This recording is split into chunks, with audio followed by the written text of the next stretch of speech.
Throw some colors on the screen and paint me black and white. I wanna see a thief in a gunfight or a heroine wounded in love.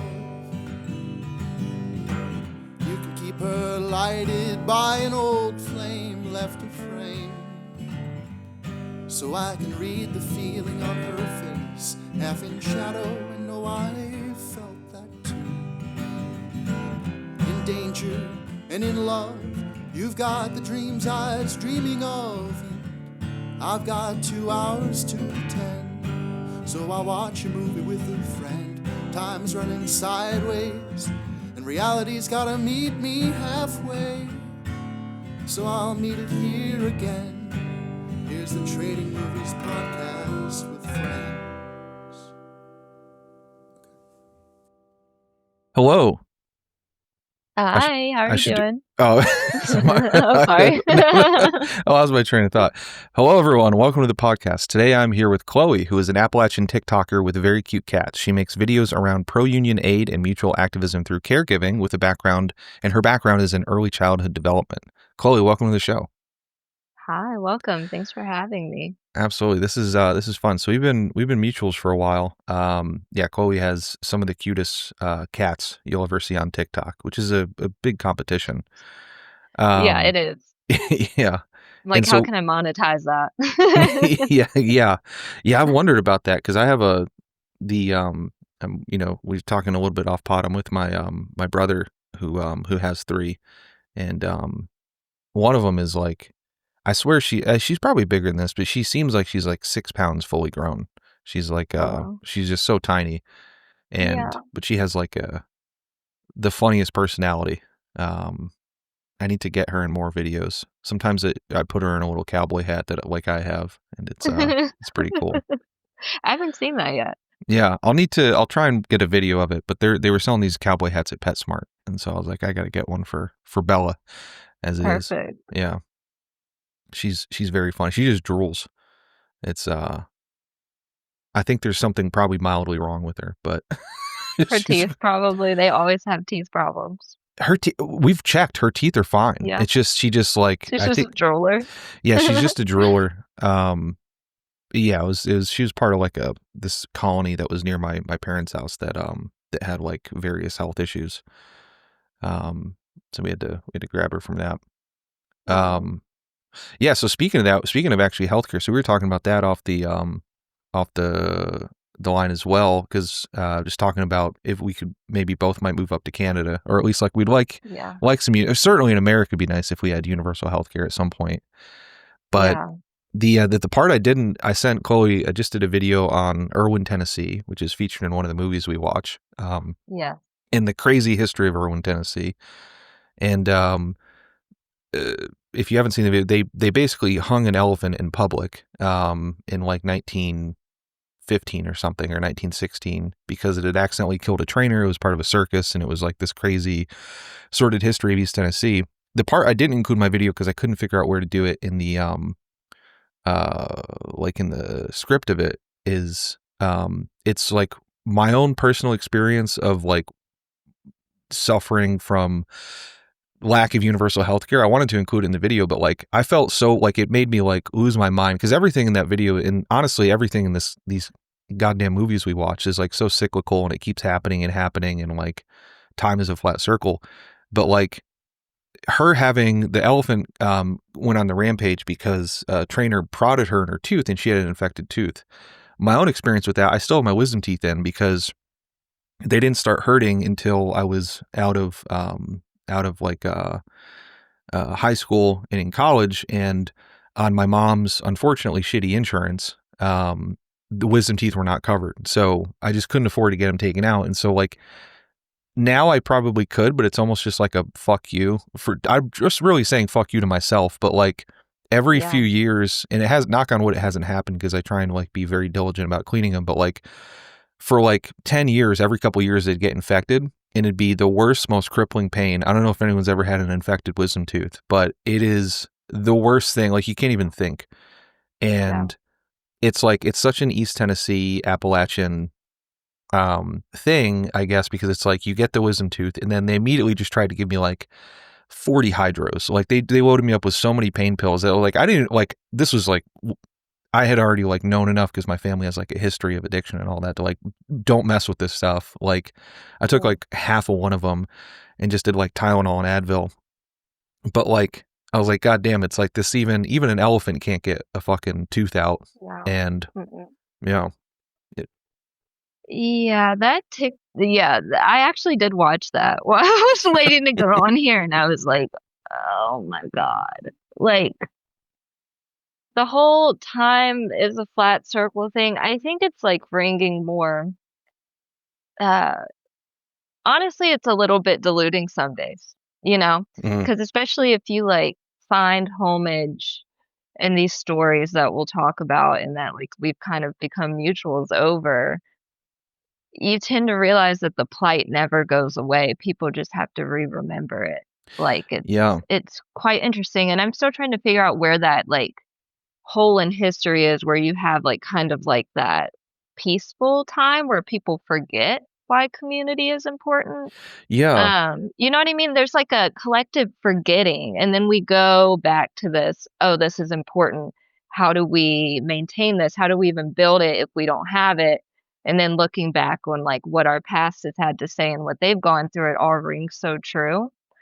Um, but the teeth of it all in Appalachia, like I see so many creators even come on TikTok talking about like there's no option for me with my teeth, which is something that it's so critical. For me, I guess I think of like I had a whole like growth defect in my face and didn't I came from humble means, right? Like it's something that you're also talking about. Yeah. And even getting like braces covered, you have to have braces before you go through like this multi-level surgery in your mouth. You have to have like the wisdom teeth extracted and just every level of that. Even as a child, it was like a building up to a surgery I needed. That was very much like, I think they call it orthodontic, like just that whole area, your mouth, the bones around your mouth. And I remember being 17, like had the wisdom teeth out, had the braces for like 9 to 10 years. And finally it was time to get this, like, it would have been like a 10 to 11 hour surgery, like a no joke sort of deal. You're under anesthesia for that long. You're on like, soft food liquid diet for months where insurance was like, well, actually, I don't think we can cover this. This is cosmetic. Yeah. And it was just brutal, so it's like you've put in I all don't this mean to laugh. There's money. only if I laugh at all, like it's just, it's like you have to, and that's like a very Appalachian thing, right? You have to find humor. That's why we have so many like soliloquies and oral histories that come out of this region. Yeah. Is you have to find humor, and like what we'll get into with a lot of these stories is it comes like there's a history of an uneducated people, right? Having to educate themselves. Sometimes not even having like a leader for that who has gone to higher education. Like they're in it, like, I need to learn, you need to learn, we need to learn together. And it's devastating because a lot of people, I feel like we're at a point, especially when we get into like, the docu you sent over, just talking about like the dumping of like just hazardous materials and these like landfills that were supposed to just be household items, the gaslighting of these people who are dumping these and being like, oh, that's not happening. What are you talking about? You don't know what that is. And then you find out, well, when it floods, all of that goes into the creeks and it goes into the rivers. All of these people are having health problems. And I think about it too. I was listening to that and I'm like, well, fuck with like the dental problems. I'm thinking about like I was having passing out spells as a kid, Lord knows what's up near you.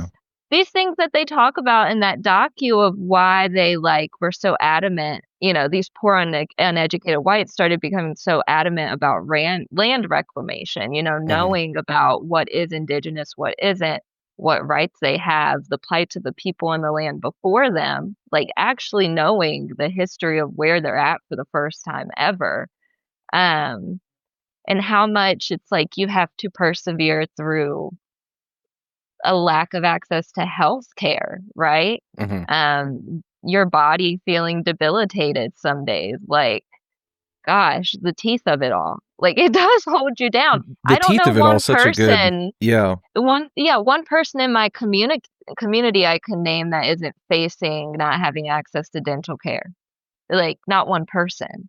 yeah, Truly, unless they own the service industry businesses of, like, the people I'm talking about that they work for. yeah. It's, even, like, Those are like the, not what did Marx call them? It's like the landed, I can't remember. He's like, not the, it's like the small business owners of like I it's like forget an what they're important class. called. Yeah. Important, like, Elizabeth yeah. Catt, in the book What You're Getting Wrong About Appalachia, she talks about it as, call it a philanthropist or call it a venture capitalist. They're all gonna, like, find their way here Yeah. and reap what they can from the land from a place that they know nothing about. So we see Yeah. a lot of that here still, even with, like, local governments, local business, these people coming in and they kind of have a small monopoly on, say, just for example, service industry, don't Mhm. provide any health care to the people below them, but they're just fine, you Yeah. know?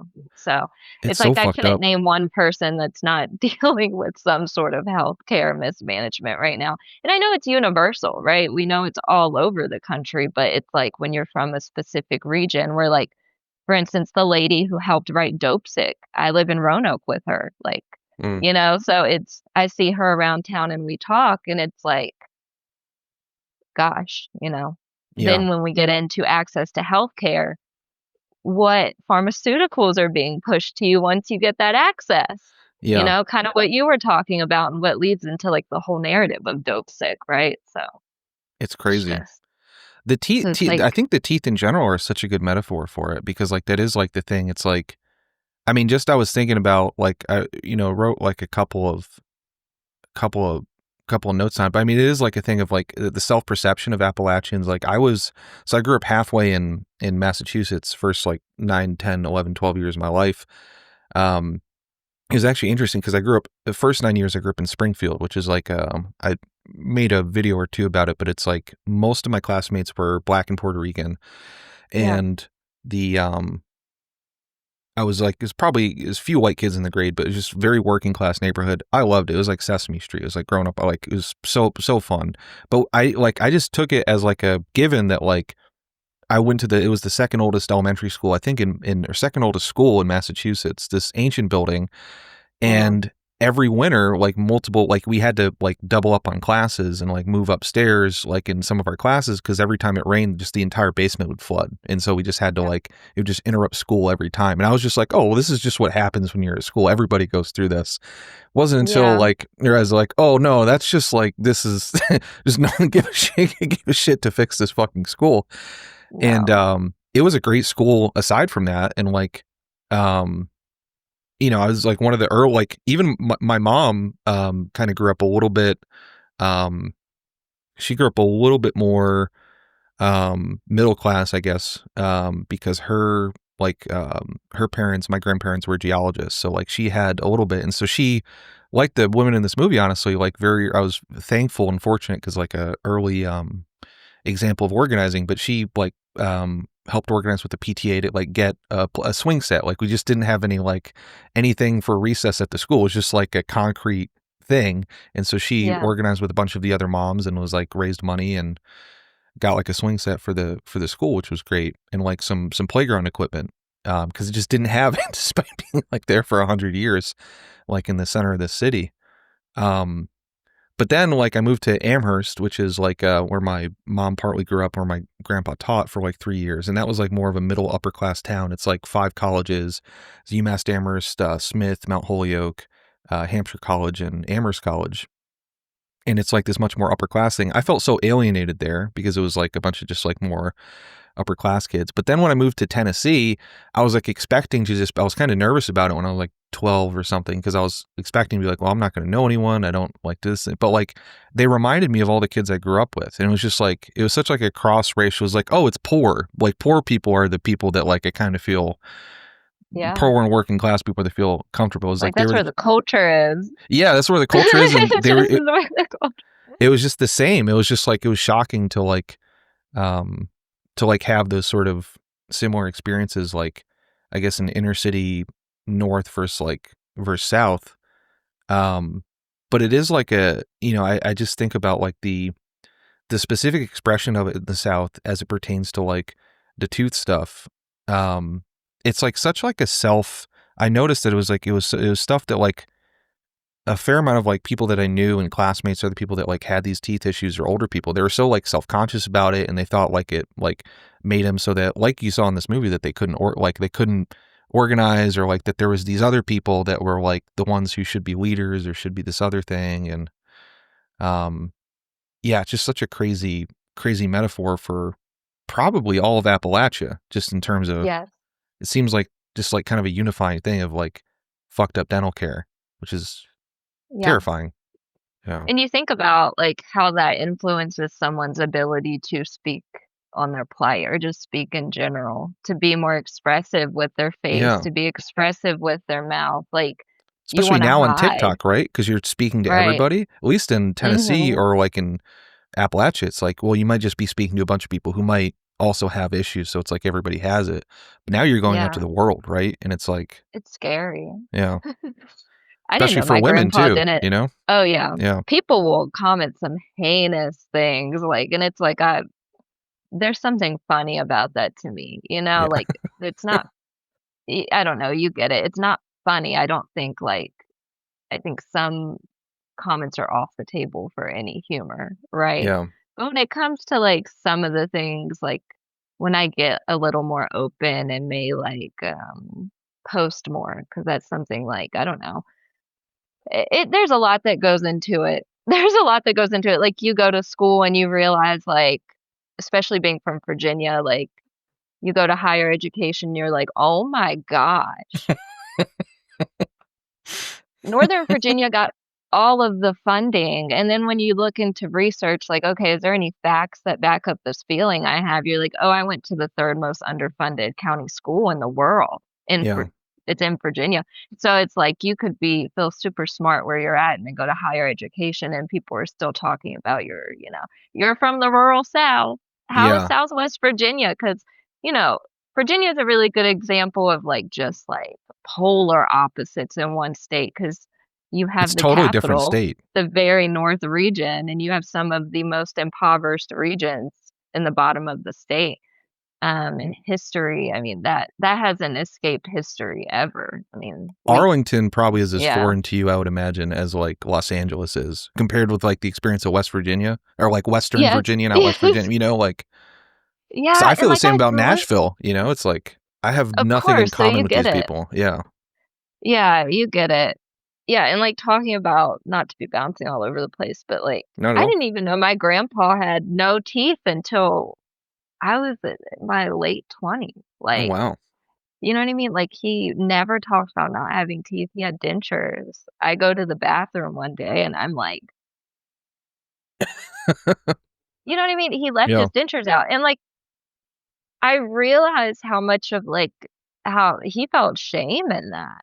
Like, Hmm. and my grandpa's not from Appalachia. He like, that's like more of like my mom's side.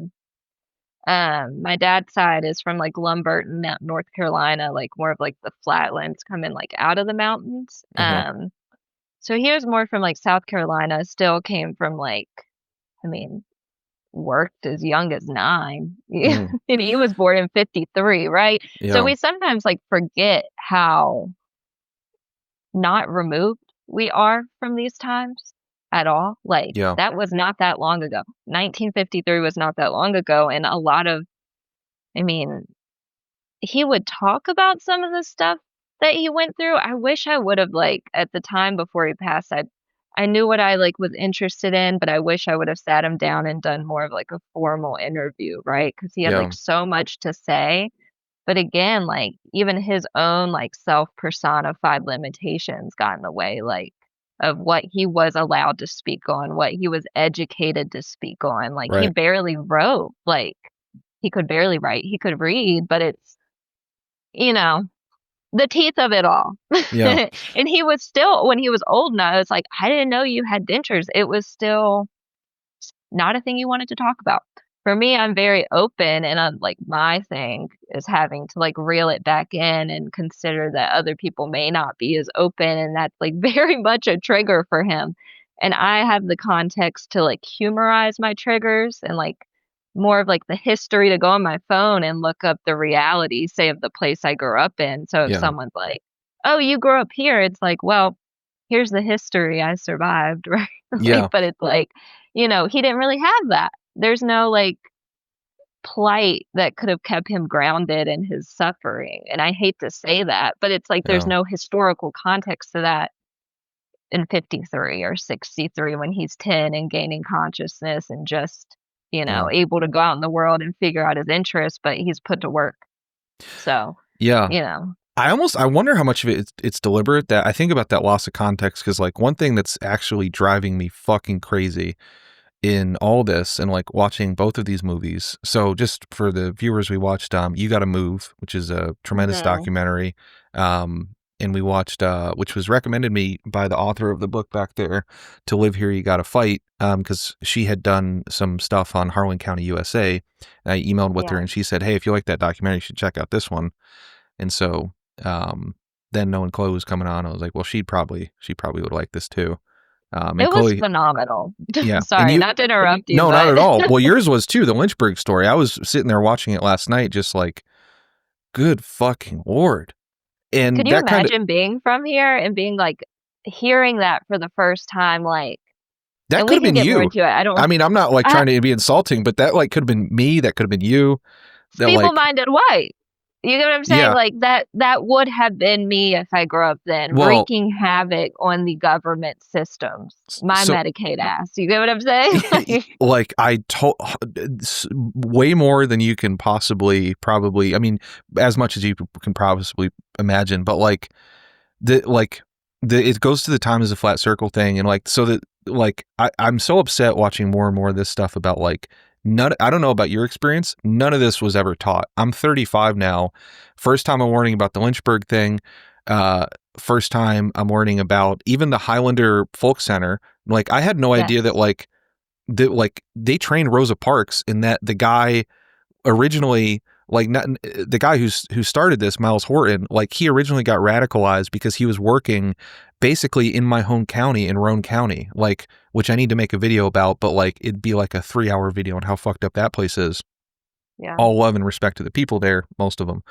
Right. But like he basically was working outside this place called Rockwood in Ozone, Tennessee, which, what a great, speaking of chemical dumping, like, I'll just like, it's named after a chemical or something. Ozone, Tennessee. Yeah, Ozone, Tennessee. And he was like, God damn, this is fucked up. And he decided to start this whole thing that later trained uh, Martin Luther King, Rosa Parks, John Lewis, James Bevel, Bernardo Lafayette, the Nashville Student Movement, Ralph Abernathy, John B. Thompson, and all the people that we saw, like a lot of the people that we saw in this documentary. I think basically everyone sort of flowed through that school. Never heard of him, never had a single lesson on him. And this is the thick of it, East Tennessee. Like even my county is like halfway between where the school's original location was in Chattanooga and where it is now outside in east of Knoxville. I think it's a New Market, but didn't know about that. Didn't know about the Lynchburg thing. Didn't know about even like Cormac McCarthy. Didn't know about Harlan County, USA. Didn't know about like any of the history of like the labor movements or the rights movement. So it's like the thing that you were mentioning about like even just like on a small level with your grandpa. It's just like the thing you said even at the beginning, like how long does it take before there's like a sort of a period where people forget, and like then it has to like come. I certainly, it seems probably deliberate on the part of like the schools and everything else of like they don't teach us about this. But I think it's also fucked up in that it probably, like, I've been working, like, I don't know how to approach this project, but there's a project I want to do about my hometown, about like the combination of like why people, especially in East Tennessee, are so distrustful of the government in general in Appalachia. And it's like, well, all the organizations, like, they don't protect the people. They don't like take care of them. They don't teach people about their own history, like this stuff. and even when we were saying like, oh, we need universal health care, it's like, well, we actually did have state funded health care to sterilize us, like that was the one time we got health care from the government. It's like, okay, we're going to sterilize people who are all like sort of, imbeciles or whatever they would say, or like on the borderline or poor people or whatever else. And it's all sort of like connected because like the intersection out, like my buddy and I, who I grew up with, I live with my friend, from high school. And there was a concept in our high school, like I had to pause the Lynchburg documentary and I just had to like breathe, because like we've been talking about this concept of like big room kids versus little room kids, because in our school there were so many people with like learning disabilities that like it was a small public high school, 270 kids. There was the big room and then there was the little room. And so the big room was like the kids that like could probably maybe were illiterate, but could like maybe mow the fields or hold down a job or do this. And then the little room had a washer and dryer. Those were the kids who were like either severely mentally challenged or retarded or something like that. But there was like, out of our 270 kid school, there's probably like 40 of them were like probably like all the kids in the big room versus little room. I was like, oh my God, they fucking institutionalized this concept in Lynchburg and sterilized all these people. This is my dad actually. So my dad was a defense lawyer and family lawyer, and he like was an advocate on behalf of abused kids. Like that's what he did for his law. And like, he would tell me these horrific stories. I've only asked him like a couple times because the stories are so horrifying, what he dealt with, like when he was like shepherding abused kids through the system. And like when he started substitute teaching at my school, he got like unbelievably disgusted and upset because like these kids who would be sort of classified as imbeciles, it's like they sort of gave up the ghost on teaching them to read or teaching them to do anything. This was in 2005, 2009, 2010. And they would just have them sitting in the room playing cards, or like they would like the kid would come to school and they'd be like, well, he's probably going to get a job with the county after he graduates, like mowing lawns. So we'll just have him do that here. And so they wouldn't even teach him anything. They would just have him basically mow the fields at the school.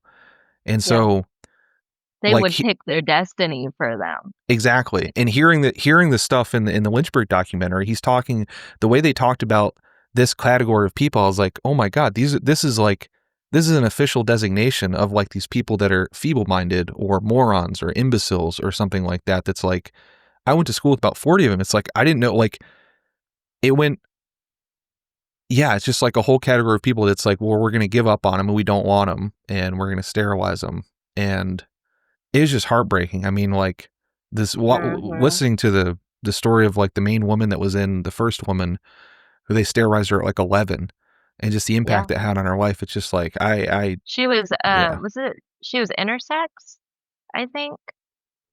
Or I'm not sure.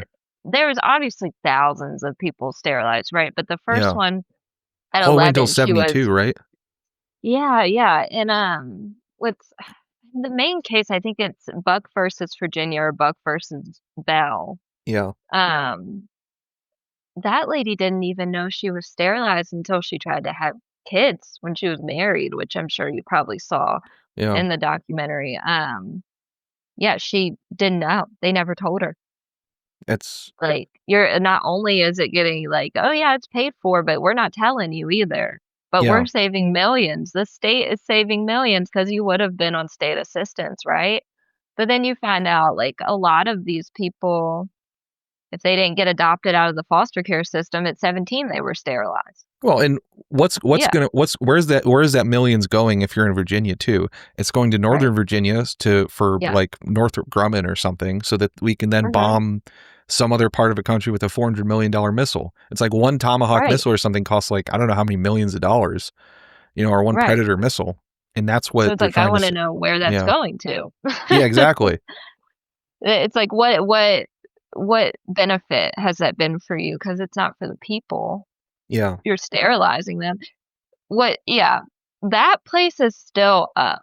So like the buildings, the original buildings, everything, you can still drive and see them. I'm not kidding. There's a cemetery where you can go, and like, I moved to Roanoke an hour away, but when I lived in Lynchburg, I lived here. So like where I'm sitting at right now is like 2 miles from this location. Originally Virginia Colony turned Central Virginia Training Center. But it's a whole campus. And it genuinely shocks you because no, you aren't taught it living here. You're taught it maybe in Western Civ if you're able to go to like a college or university and take that class. Yeah. That's when most people who live here are like, what? That's where I grew up. Not only is it where you grow up, you can still drive to it, you can still go to it. They're actively trying to turn it into a shopping mall, which it's hard to give context to where I live, where this place is. It's between Lynchburg, where Liberty University is, and it's Oh my between, God, I forgot about that. it's called, that's another backdrop to this. Okay. So Yeah, like that is a whole, oh my God. that is actually a whole lens of my like that's a whole lens of my liberation work. You get what I mean? I Do grew. you want to explain Liberty University to folks? Yes. Okay. Yeah. Jerry Let's start Falwell. with that. So Liberty University was started by the Falwells, but we can't start at Liberty University because before Liberty University, there was LCA, and we'll get to that. Before LCA, there was Thomas Road Baptist Church. The Falwells got, they're leveraged within the American Christian community through being televangelists. So they were like hosted, I don't know if it was the first, but it was definitely like the first radio show for evangelists that gained enough traction. It was, people loved it. And then with the TV, you could also like sign in and go on TV and watch church every Sunday. Mm-hmm. So how they became a school is, when state mandated desegregation happened, Yep. they said, we're going to open LCA because our rich white kids will not be going to school with black kids. No way. And that worked out so well for them.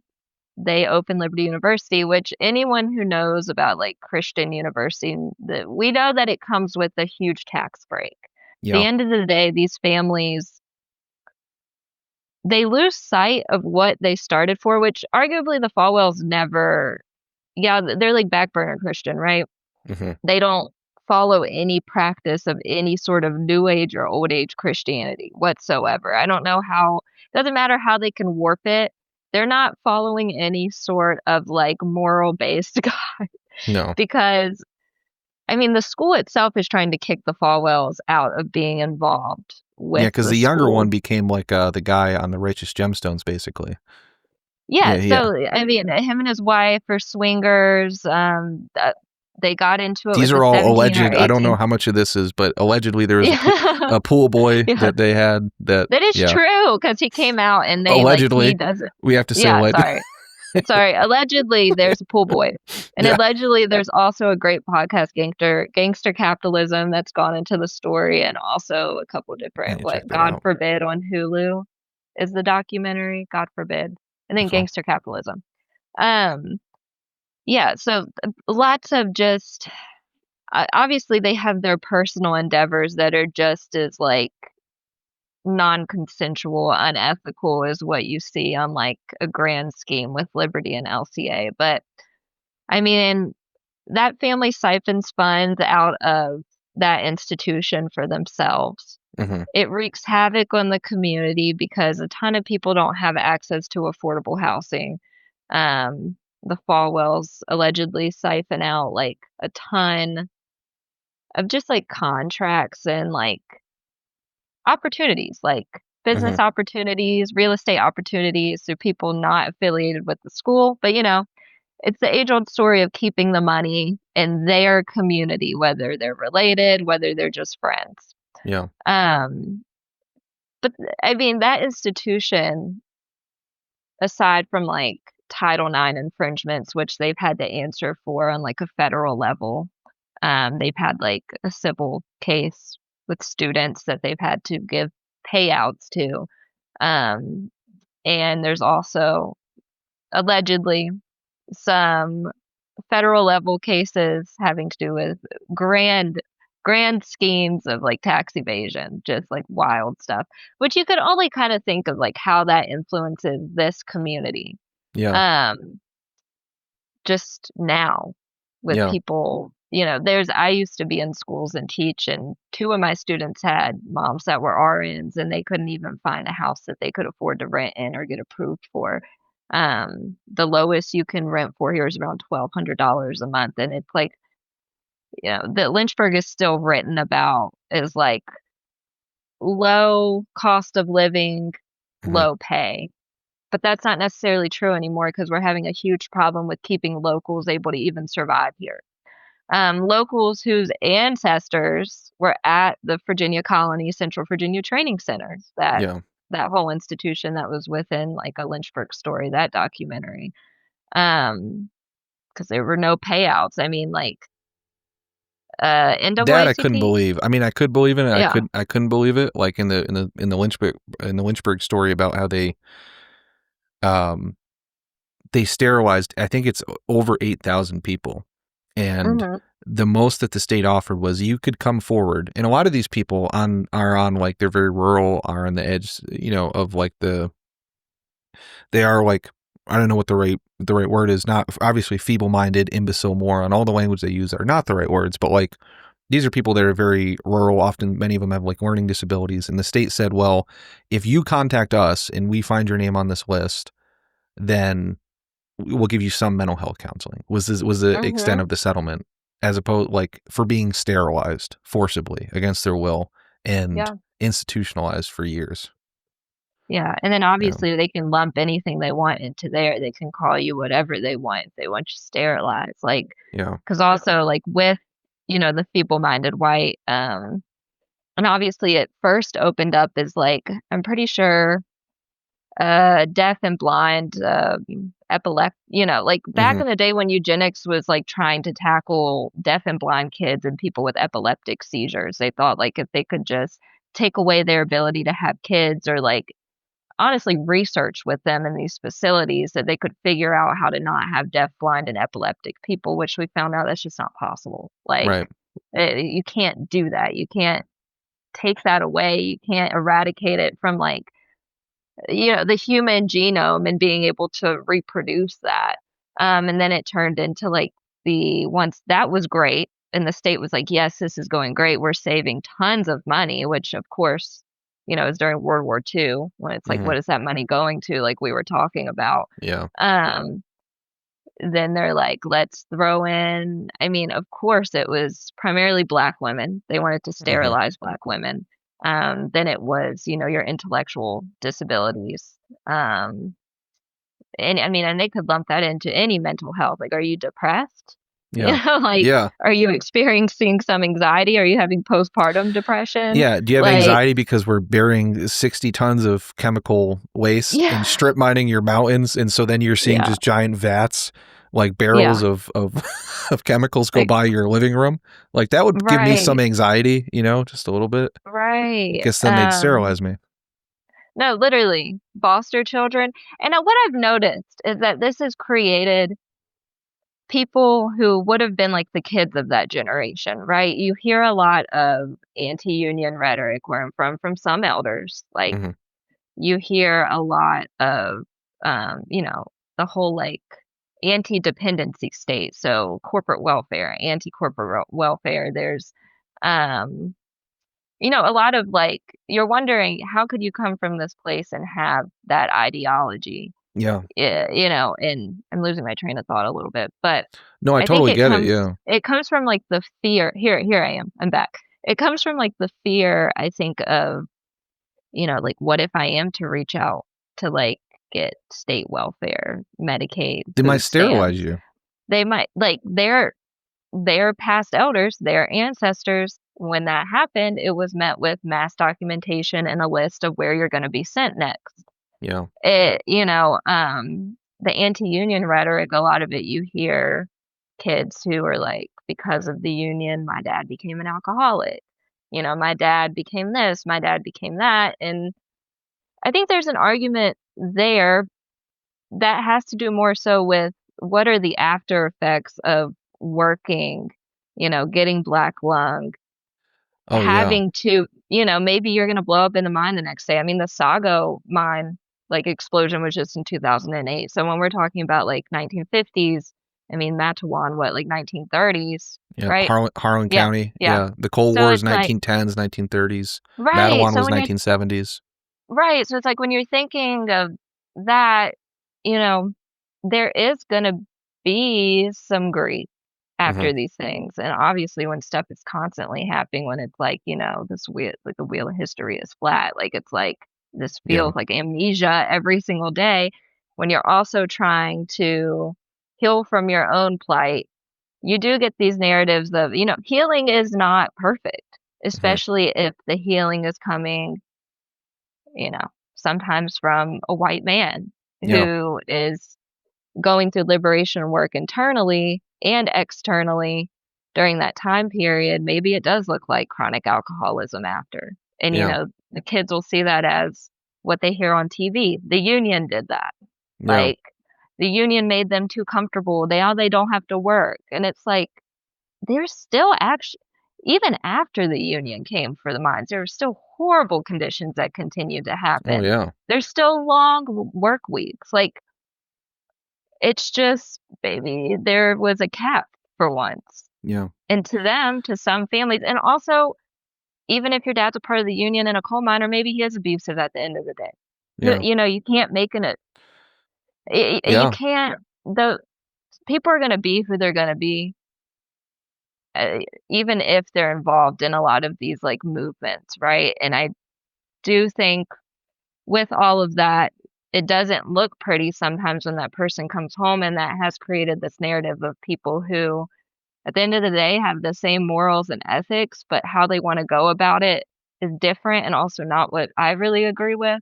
Yeah. Because just my grandmother, for instance, like that side of the family is the workmen who were like, my family was in Logan County during like Mattawan. My family was very much involved in the Cold Wars, and some of those people on that side of the family don't want to talk to outsiders. A lot of them don't. They don't even want to talk Yeah. to people in their own family. They don't want to talk about the family history. They don't want it to be documented. Some of them are as anti-union as they come, and it's so Yeah. shocking because the very reason they're still here is because of that union. So Yeah. but I understand it. I get where it comes from. Yeah. But it Yeah. just fuels my collective amnesia every day sometimes, because it's like, especially if your heart is in it and you're, like, watching a lot of these documentaries that have kind of been buried, like the Lynchburg story was just Mhm. put on YouTube not that long ago, and someone found it in their basement. Like, Yeah. so it's like, I feel really appreciative for these stories because 'cause they've, like, liberated me and made me understand my family history more, but the reality is that some of that family history is people who are anti the very thing their grandparent or even father almost died for in, like, Yeah. the Cold War. So it's It quite is like interesting this. being from here. Yeah. I don't know what the hell to like. There's like such an anti.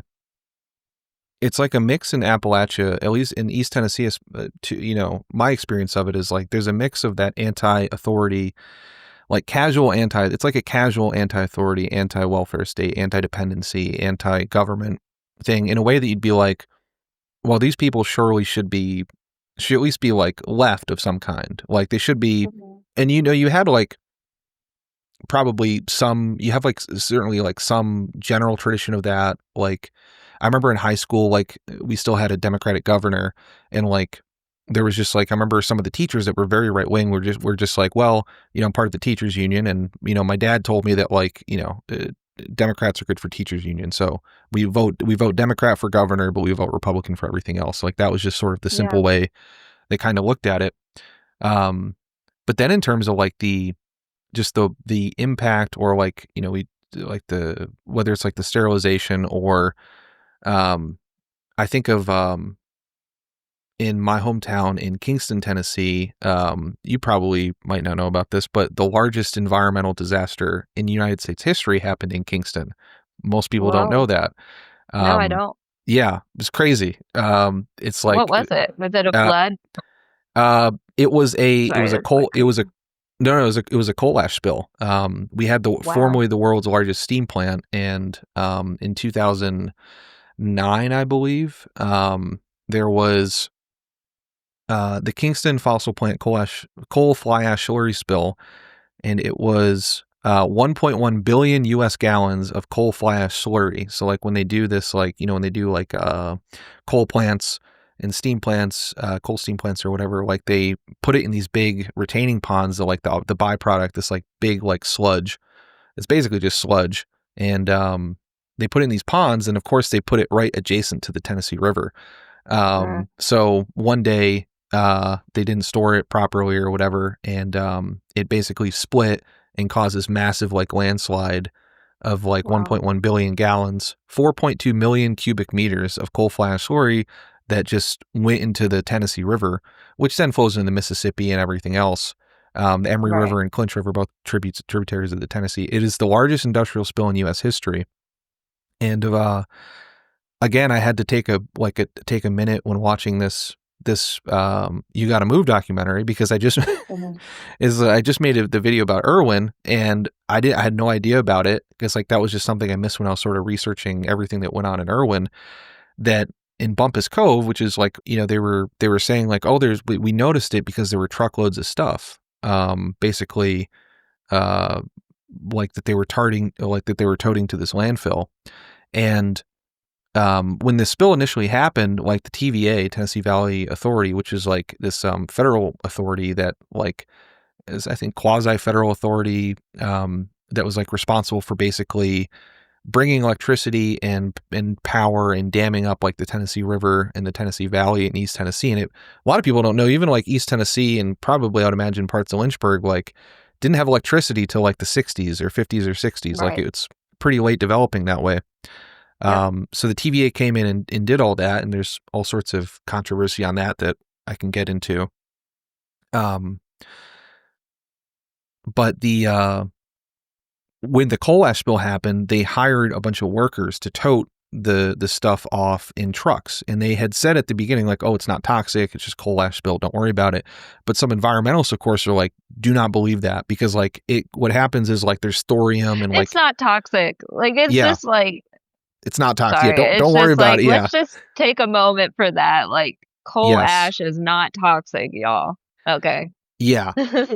Exactly. And they like, you know, they're like, oh, the water's fine. And they're saying like, well, it does have some, it does have some, in a response to, so I'm reading Wikipedia, in a response to a video that showed dead fish on the Clinch River, which had received runoff from the spill. Also, there's a shot in You Gotta Move where the kids are fishing right next to a dead fish. Francis stated, in terms of toxicity, until an analysis comes in, you can't call it toxic. And he says it does have some heavy metals within it, but it's not toxic or anything. Chandra Taylor, an attorney with the Southern Environmental Law Center, called the statement irresponsible and stated that coal fly ash contains concentrated amounts of mercury, arsenic, and benzene, and also other stuff. And basically, like, it pooled into these like little hot spots in the coal ash. And so they hired a bunch of people to basically tote it off, because they had to like just truck out the like the coal ash from like the river and from like the surrounding areas. And TVA said, don't worry about it. It's not, you know, it's not dangerous to be around the stuff. And of course, 10 years later, more than 30 people have died within 10 years of the spill. The initial spill resulted in no injuries or death, but several of the employees of an engineering firm hired by TVA to clean up the spill developed illnesses, including brain cancer, lung cancer, and leukemia, as a result of exposure to the toxic coal ash, and more than 30 have died within 10 years of the spill. And 40, actually now it's up to over 40 deaths and 250 illnesses related to the cleanup. And this has just been going on for 10. Lord knows where they're taking it. They might be taking it to that fucking landfill in Irwin. God knows where they're taking it. But you would see these trucks. Yeah. Sorry, go ahead. Oh no, I was just gonna say you'd see it's just, again, the moment where I had to like, you always have to like take a minute and just like breathe, because it's like it's the same thing. It's like you would see in the county just trucks going by constantly, just toting this stuff, because they were just doing it every day. So you were saying, I'm sorry.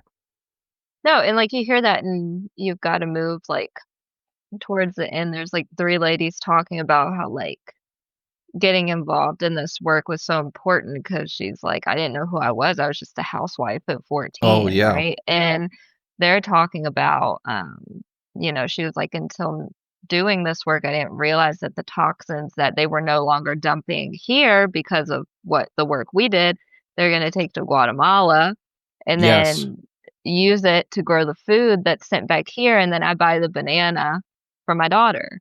Yeah. And it's the same toxin that's still going to be fed to me here. And of course, they were talking about how that they were using that as an example to say how it shifts your mindset more outward and universally and more like worldwide, right? Because she wasn't just talking about like, oh, now I'm feeding my daughter this like banana from Guatemala that has the chemicals in it. She's saying like the chemicals that affected our health that we thought were being properly taken care of are now being dumped in Guatemala. Yeah. Like, And when have you now ever? another family is gonna have to deal with that. I literally sent that to my buddy, and I sent well 2 screenshots, and I just this I said this it was like this documentary is a piece on Irwin Bump Ass Cove LMAO, and I sent a picture of the place where they were where their landfill was, because it looks exactly like, just even on a minor level, when my first job in high school, this place called Mom and Pop's Market and Diner, they were very nice people, but like we didn't have facilities for dumping the grease at the end of the day, because it was like an old diner, and that was like the worst job I've ever like, not the worst, it was, I love the job, but like the worst part of the job was like cleaning a flat top grill, and you had to dump like this like sludge into these like buckets, and then I was like, where do I put this? And I would just dump it in the backyard. And so every night I would just take this huge bucket of just brown, toxic, whatever. I mean, it wasn't, it was food, but it was like, it was the worst smelling thing I've ever smelled in my life. Right. And I just throw it, and then like on the on the grass, but like this field of grass behind it. And then like every day you'd throw it there, and it'd like kind of knock down a bit of tall grass, and then the next day all the grass would be dead, and so it'd just be like dead spots behind the thing for like every day I worked there. And I was like, this just looks exactly like that. But then to the thing, when the lady started talking about like the Guatemala stuff, I said, there's a fucking East Tennessee lady talking about how it can't stop in the US, that it's also wrong, or how like it's also wrong that we're sending that shit to Guatemala. I'm losing my mind. Because like I don't think I've ever heard, I have never heard like an intersectional analysis from someone who spoke with an East Tennessee accent and concerned about something that happens in another country, probably for my entire life, I think. It's like, why did I not hear this? On the way here to where I am now, listening to that, and I was like, took me back to the beginning where one of like the black activists in the beginning, one of them that was talking, I can't think of his name, but one of the first guys they had on there was saying like, when you sign up to do this work or to think outside of your personal scope, essentially, you sign up to basically realize that you're going to be a faceless, nameless person behind a lot of work, good work that's being done. Yeah. And with that, now there's me and you listening to someone with like a very Appalachian accent saying something that we think is something that only a true leftist in 2025 could say. You know what I mean? And it's like,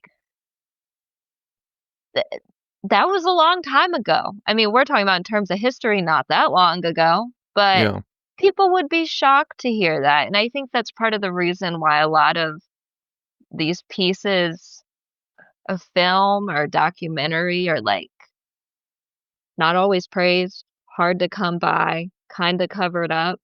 Yeah. Because I mean, what happens when thousands of people feel that feeling of being like, oh, like my collective bias on my own culture, or say someone else saying my collective bias on that culture has limited my ability to see like what liberation work has been done, where we have come together in the past. Because unfortunately, we're kind of choke held to this narrative that no one from different walks of life has come together before in the name of like understanding very real class structures and trying to figure out what can you do on a small or even big scale, if that's your goal, to make your community safe, you know, to like keep your communities from being exploited. That work's been done before, but it's kind of been taken from us. And like ease of being able to find it, accessibility to learn it, and, you know, even K through 12 schooling. Like I didn't know that Amherst, Virginia is where like the Central Virginia Training Center is, and I'm like within miles of it, like not even 10 miles. And it's just like, I mean, it was Virginia and America's own concentration camp, sterilization camp. And like, there's a whole other level of the stuff about the conspiracy Nazis to it. Well, and that's not even the conspiracy. Like Dr. Laughlin, who's from Amherst, Virginia, which is funny because we also talked about Amherst, Mass, like not even that long ago in this. He was given his He's not a doctor. He got his honorary doctorate from Hitler, It's because we were crazy. doing great sterilization science and eugenic science work. Like, Yeah. it's just, they take that history away from you. And I don't think it's fair. I do think it's an act of violence. And it's like that collective amnesia, Yeah. and, Totally. no, there's no reason why I should have grew up here and I didn't know about that until I was like 20 years old, 5 years ago. The It's just fact like, I was expecting the Lynchburg documentary to be good, and I was like, oh, it's because you recommended it, and it's like, you spoke about it, and like, generally, like, I love that type of like kind of, I think it was probably a PBS documentary or something, right? Like a PBS. it was PBS, Yeah, yeah. PBS, and I love that stuff. So I was like, oh, this can be good.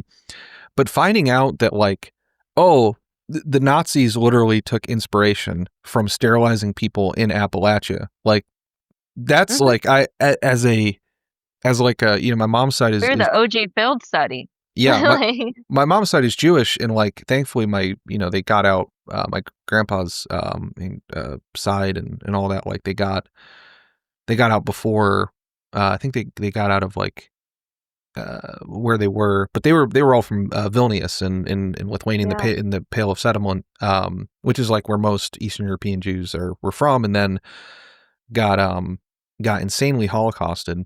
yeah, But it's like, yeah, just like even thinking about just like that connection to it of just like, oh my God, like like, they're the Holocaust was inspired by people sterilizing people in Appalachia. Like the Nazis were yeah. inspired by Appalachia. Like how the fuck is that not taught to Mhm. first graders? Like first graders should know, like to say, like everybody should know about this. Like in Appalachia, like, oh yeah, that's like the government used to sterilize people that like poor people and people that they thought were morons or imbeciles or feeble-minded, and then the Yeah, Nazis took that and gave the guy who's doing it an honorary fucking degree and yeah, continued with it, and it like escalated with it, and also many of the people in the United States wanted to do it, and then it kept going to the 70s in Virginia, in like Appalachia, and it's like, how is that not taught?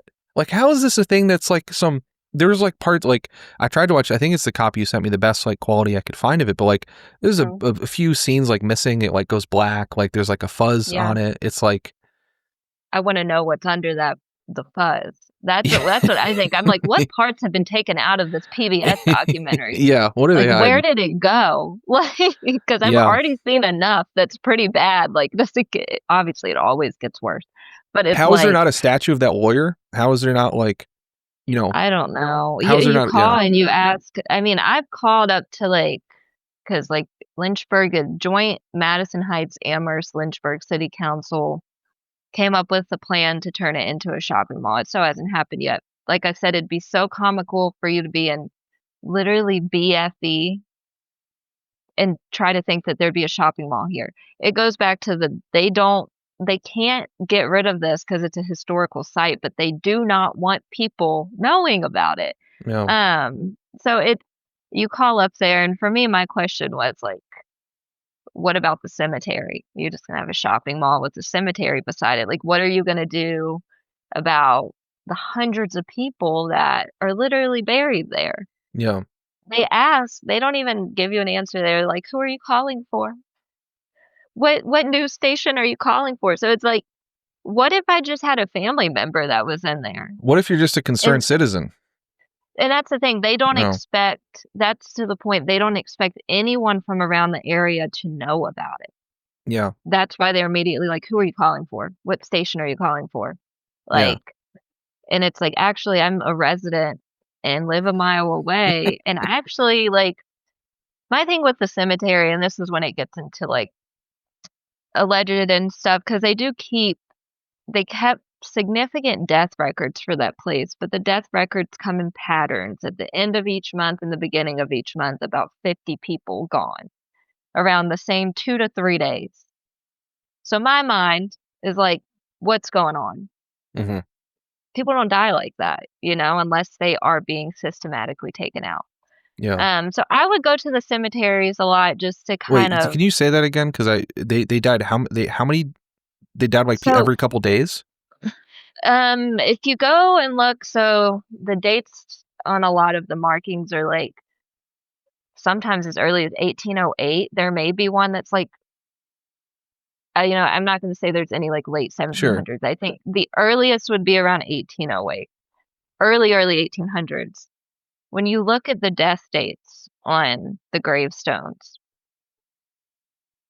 there's a pattern to them, in that it's like the end of each month, the 21st, 22nd, 23rd, or either the 25th, 26th, 27th, 28th of the month. That's when everyone's death date is. The end of each month. Are you fucking for real? Okay, and then if you also, so this is why I go, and I've looked at all of them, and I'm trying, like, I've taken other people to say, like, what do you think about this when you first look at the dates? Mm-hmm.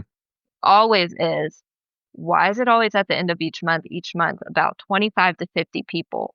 Some months it's like 3 to 5, okay? The most you're going to see is 20 to 50, just dead in their 20s, So in their late teens. Some of them were 12.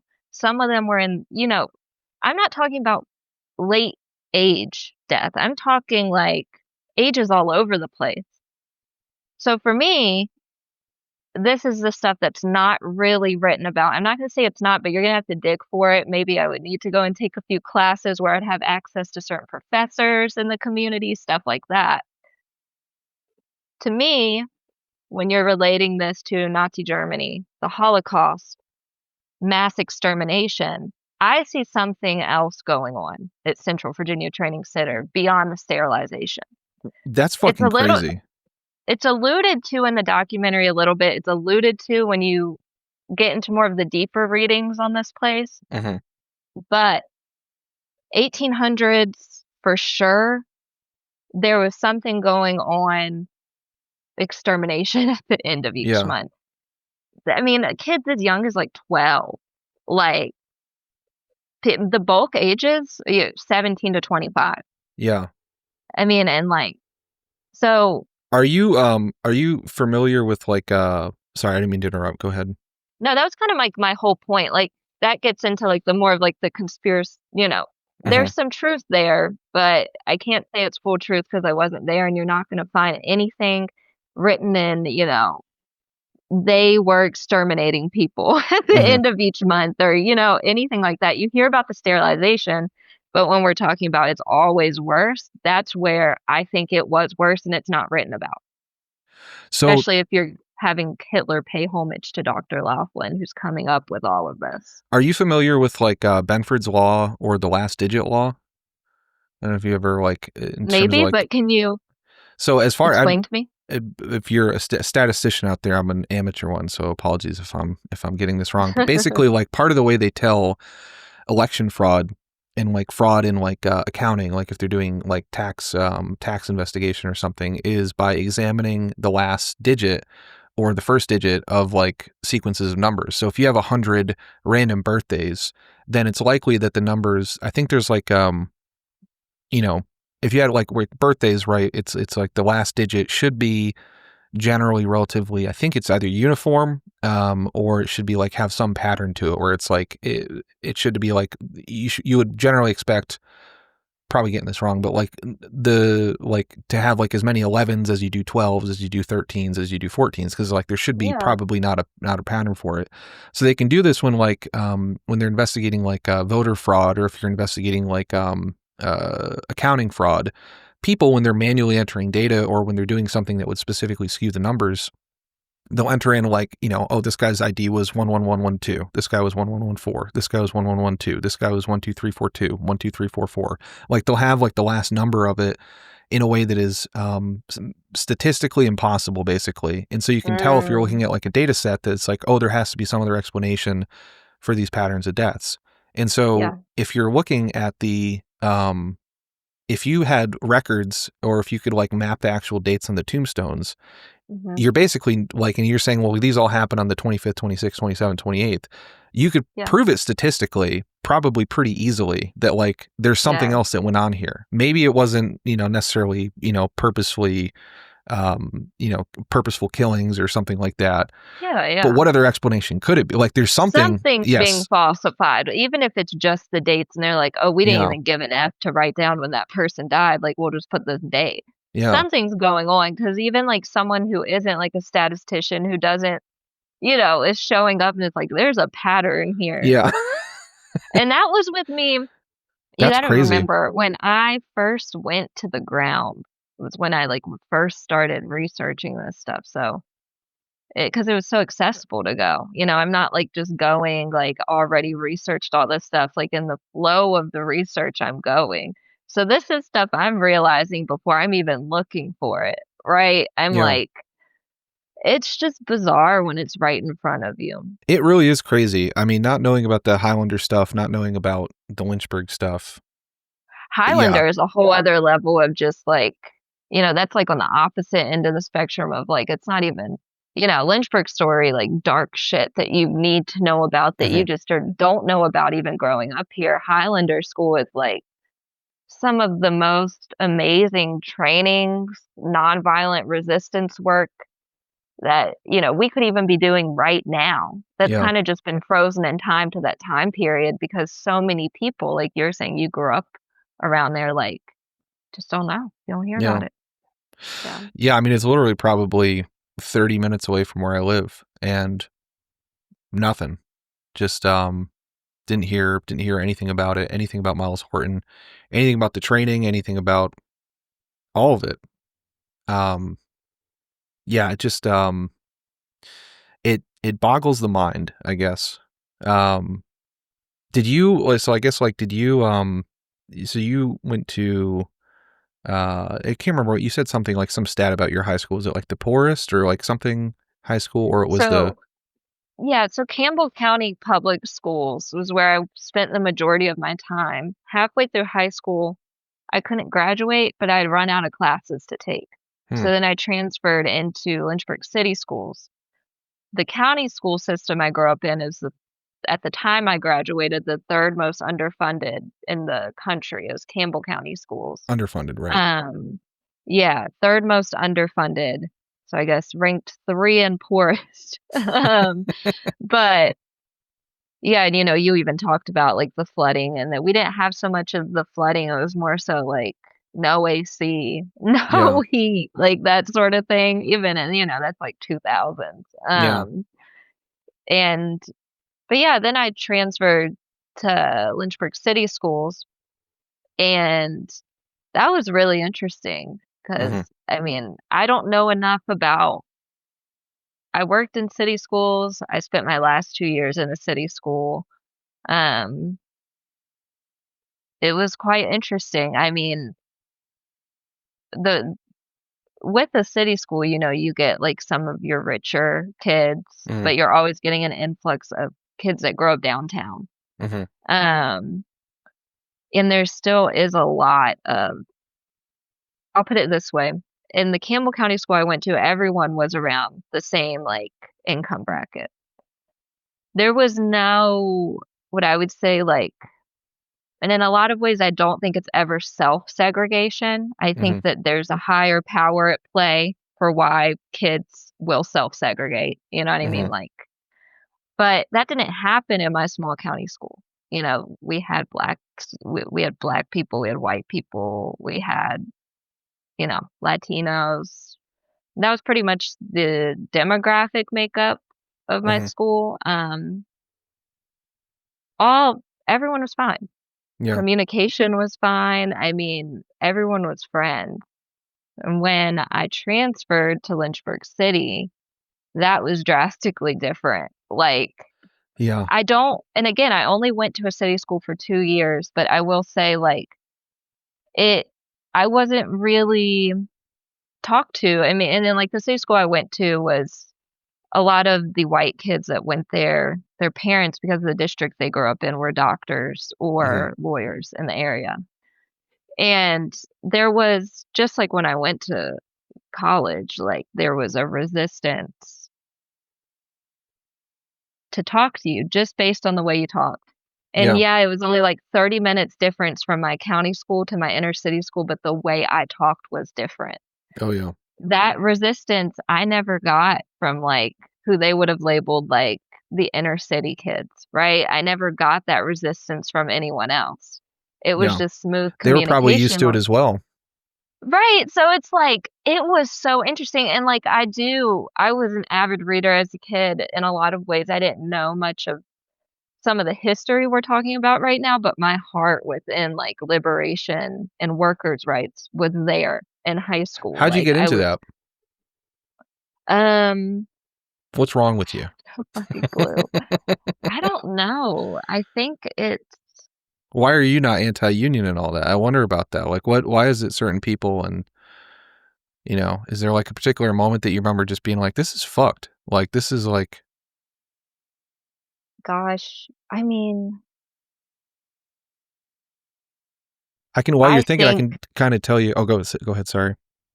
no, go ahead. You go ahead. I was just going to give you like a compare, like, I was fortunate because like my parents both went to Oberlin College, which is Yeah, like this, like, yeah. it was the first college to admit women, first college to admit blacks. It's like this famously liberal college and Wow. outside of Cleveland. And so like, and then he was also a defense lawyer, and so like, he like, from when I was like 0, he just like, don't trust cops and never Right. talk to cops, and like, he's like would tell me all these stories about just like what the cops were doing in inner city Springfield. So I had like a general um sort of crusading anti-authority from both of them. Also my mom with like the PTA and all that stuff. But then I remember personally, like when I moved to Amherst, Massachusetts, which was like the Mhm. more sort of wealthier part of it, probably the same exact dynamic as you're describing of like moving to like a city school. I would guess like everything you're saying just seems like it could be ripped from my experience of it. Um, and it was I remember the first, I was like, this is like, I was like, because they prided themselves on being such a liberal. It's also like a liberal bastion. It's like it's like one of the most liberal parts in like Amherst, Mass, and like the country. They prided themselves on it of being like a liberal bastion. But then they, I remember vividly, like when I was 11, there was like a couple of neighborhoods over, or 12. It's like they wanted to build some low income housing, and all the homeowners and everybody's parents were just like, we don't want this here. And Right. I was like, it's just low income housing. Like, but they need housing. It's like they need like, it's like, and they're like, no, we don't want them. We don't want it here. We don't want this. We don't want that. It's like the only time that people actually organized politically, Mm. where there was actually did shut something down from the government in general, was like to stop this low income housing from being built. And then like seeing that experience contrasted with like going to East Tennessee and my high school and everything else is like, oh, this is just class based. And then even further, when I went to college, I went off to told the story. If you want my review of the reviewers, if you go to my review of The Elephant Man, if you want to hear my story of going off to college and what I felt like, which is a great Yeah. movie. But like when I went out to college there, and Tacoma is a very segregated city, and University of Puget Sound is in the north part of Tacoma. It's like this little enclave of like rich white liberalism. I can't say that. But like you would see at the school, they'd be doing these things of like, oh, we got to help kids in Africa. We got to do these charity work. We got to do this. And I was like, that's cool. That's nice. They feel something. But then in the very next breath, they'd be like, oh, we don't go to that part of town because it's sketchy. It's like there was a Jamaican vegan place that I really loved because I was dating a girl that was vegan at the time that was in the black part of town. And they're like, oh, you go over there? Like, it's like, you're like, is that like a safe place to go? I'm like, there's just black people there. Like, it's not Right. bad. Like, What's really going on? yeah, what's really going on? And it was just like a thing of like everyone there was so rich in like these experiences of like, they're like, oh yeah, they're like, sure, like, didn't you have like AP classes in school or like college credit? I was like, what's an AP class? I didn't know what the fucking AP class was. We didn't have Right. AP classes at my, are you kidding me? Like we barely Right. had a library. Like Right. I had like 3 or 4 different like foreign language teachers because like I think at least one of them was found to have like potentially allegedly faked. I think multiple ones just kind of forced their degree or like weren't qualified or like weren't whatever. Um, but it's like, yeah, they like it came from it. But despite that, like even my school when I was a senior, when we did the history thing, I think we got the best history scores in the state, like on the state mandated tests. But my Wow. graduating class, I think only like 2 or 3 people went to college because they're just like, yeah, no, like people, maybe some people went to like the local community college, but they're all just like, yeah, you don't really like, it's like maybe you can go to UT or Tennessee Tech or something like, but most people are sort of just, a lot of people are on the technical path or being written off or, my class president had a She missed her speech on graduation day because she was having a kid. Our valedictorian was a Wow. lady who had a 3-year-old. Wow. She had her. They're both very smart and bright people, but like they just reminded me so much of the people in this movie, and it's just like for me it was like very formative, especially kind of failing out and like getting kicked out of Puget Sound. I was like, well, that's not my place. I shouldn't be. I don't. I know there's people that exist there, but that's not me, and they can kind of smell me out, even though like I present. I'm a cis white straight dude, like who doesn't have. I was not gonna. Well, I was somewhat fortunate in a way to have a speech impediment when I was a kid, and then living in the North and the South, so it's like my accent's just kind of all over the place. But I Right. don't sound like I'm not audibly Appalachian. Like you are more. And I mean no offense by that, but like you sound more Yeah, yeah. audibly Appalachian. Most No, of my I friends do, understand. and it's just like a thing of like you even on a minor level, it's like even as I got into like working full-time jobs, you see even just like the casual, I don't know if bigotry is the right word, or just like the way people treat Appalachians as black people, like anybody who's not, we call it in my Mhm. house like the white voice. It's like, oh, you can speak very Yeah. white, even though like Appalachians are very white, but it's like there's a difference between like you're white and like the Mhm. white people at like IBM or something, because they can tell that you and I and other people are not like the people that you went to school with. It's like, well, They can that's, clock you. they can I didn't clock even you. know I was clockable. I Yeah. did not know. You didn't, how would It you? was a new level of, and I don't want to call it racism because like we're the same race, right? These people we're Yeah. talking about, we are the same race, but you get a certain level of a taste of that treatment, right? You know That's what where the the analogy classism, yeah. I heard about? Oh, sorry, I didn't mean to interrupt you. No, that was it. Go Oh, ahead. I was gonna say the someone said like because I don't think I could tell a difference between like Indian castes or like the caste system in India, and so Yeah. someone like was explaining like how do you tell that someone's a different caste? Like there was a Reddit thread, and the guy's like, well, how do you tell someone's Appalachian or someone from the South? It's like if their name is like Cletus McJohnson or something like that, and Yeah. they well, I was just coming down from the church there, and it's like that's the way, in the same way that they can sort of tell someone is like a lower caste, is the same way Yeah. they compared it to way like white people can like if white people, rich white people can tell like poor white people, like anybody in this Mhm. documentary, the movie at the beginning, it's like there's not it's whether she's feeble-minded or poor or just Appalachian or something, but Yeah. it's like a fumbling definition, right? Because like Yeah. who's to say like I grew up if I had a speech impediment for the first 12 years of my life You would have I've been feeble-minded, or it what would have been lumped into like the disability yeah category of, yeah. my dad was like he's the first person in his family to go to college, and he's near deaf and near blind, and he had all kinds of Yeah. health problems because of partially because of I think like I want to say my grandma had like measles when she was pregnant or something, Wow. and also my grandpa, he got he got a settlement because he was in the Marines or something in the 50s, and he was at a military base where they were dumping toxic chemicals, and so Well, like of there's course. like children of people who are like somehow got into the sperm potentially, like there's a lot of people that were born with like birth defects and other stuff, and it's Yeah. like you compound that onto the poverty, it's like How are we endless. even here? Yeah, You know what I mean? And, like, I'm not saying that from, like, a victim standpoint, it's more of, like, a very, like, dry, realistic standpoint, like, yeah. the fact that we're even here, sometimes I think about that, like, and I Your think that's casual kind of, internalized anti-victimness. You just said, I'm not trying to say it like a victim, but like, and it's like, I do have to accept certain levels of that for myself, like, you yeah, know what I mean? It's like yeah, the experience of being around other people where you are the other, which is, like, a whole program that's yeah, been run here that I try to, like, remind people of. Specifically on TikTok, when they talk about Appalachia, and then if you make a video about Appalachia, you're gonna get tons of comments that are just maybe some of the weirdest, most misunderstanding comments you're gonna get, like, yeah, as far as like, "Oh, that's Trump's country," which is like, "Thank you, JD Vance. Thank you." Because in no way has Appalachia ever been Trump's country or, like, any no, politician's country, period, but not a Republican one, that's for sure. yeah. But it's like, but without even getting into that, it's like, Speaking of toxic waste being dumped into our county, right? These no, Republican literally. politicians. I'm like, why did they, I mean, and that, yeah, the whole creation of the other, it's like a whole program that's run here. Like America has many different others that they can, pinpoint and blame things on because like obviously a whole problem can be created in one place. You hear it with like this flood in Texas, people saying like they deserve that. Yeah. You know, and it's like maybe it is easy to think that with an eradication of these random people that all of this evil is siphoned into this one place and this natural disaster is going to cleanse it, but it's like that's never the truth.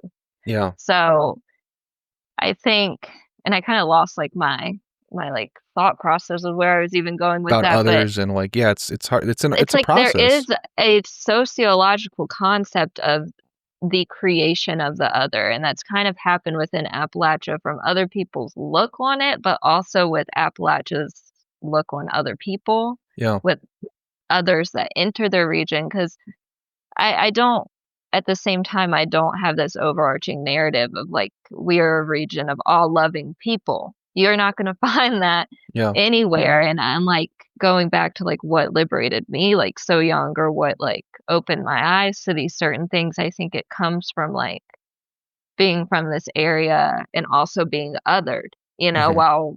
while being in a region.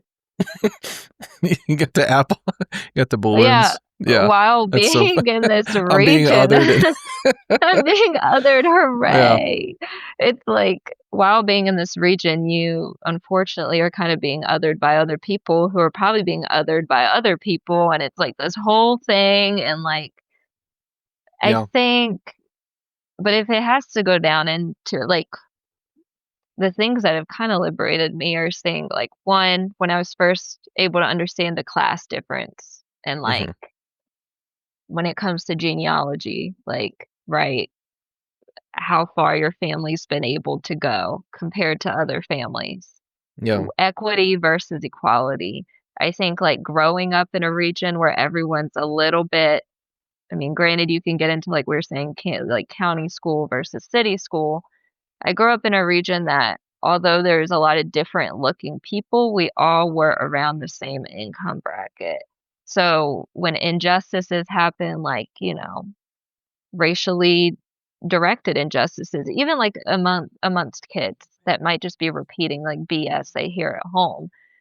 I felt something from it, right? Because at the end of the day, I did grow up in an environment where it's like class wise, we all kind of were the same. So when injustices happen based on things like skin tone, skin color, repeating BS you hear from your parents, it felt the community was small, right? Yeah. So there was no way to not work it out, even Yeah. as like children. Like it was, it just either, you know, it had to be worked out. It really did.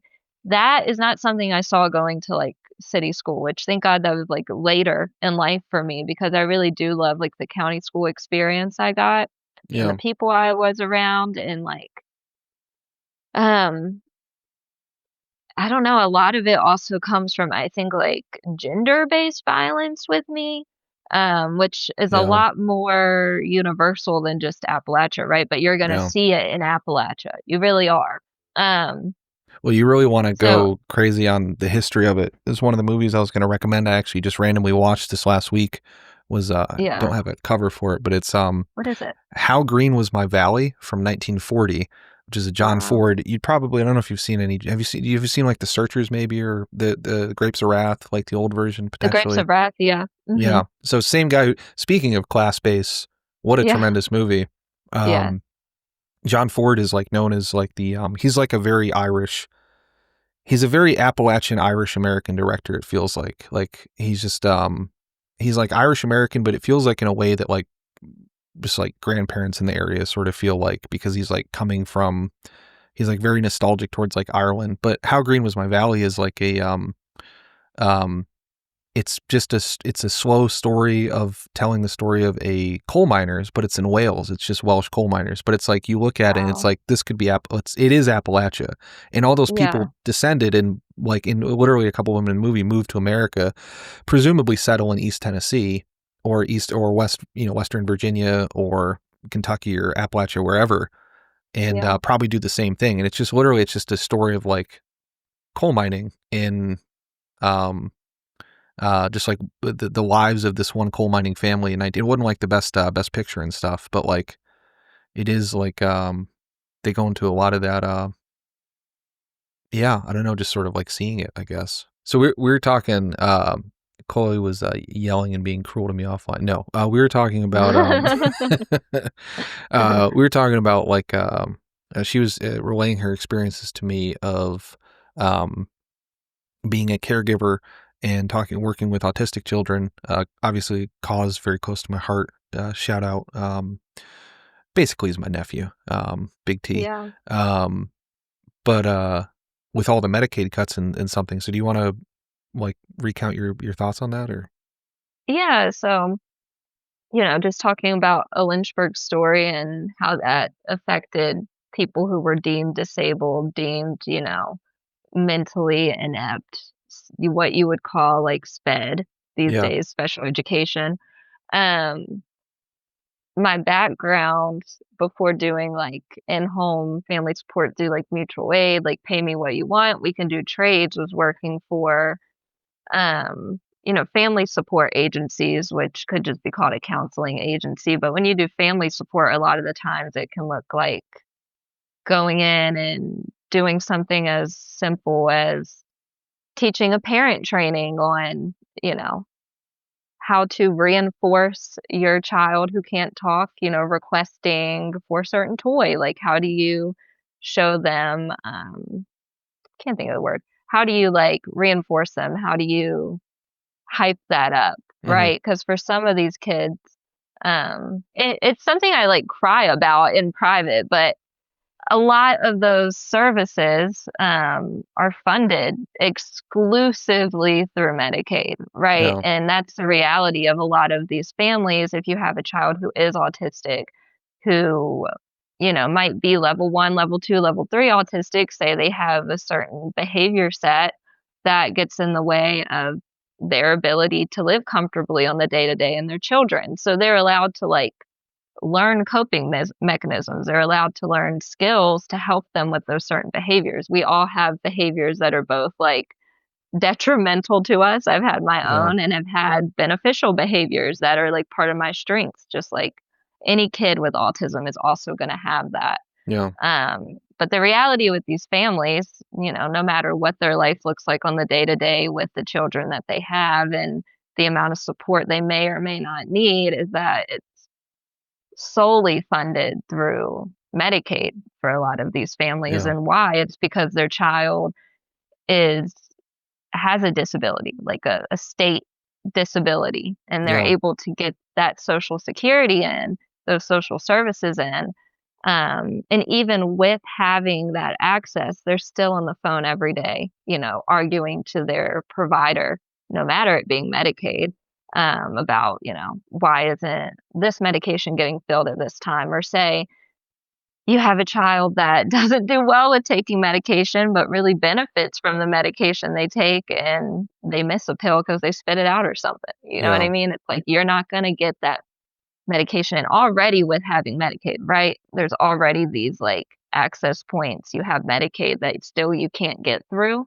You're constantly arguing for your need or why you need something, or vouching for you and your child. And like, although a lot of these cuts with the big beautiful bill won't take place until late 2020s, like, I think back to those families, and families even work with now, but now I'm doing more of like a mutual aid approach, and I don't work as directly with Medicaid, Yeah. It's like, okay, well, if they're taken, and this is kind of what we talked about before you started recording, was like,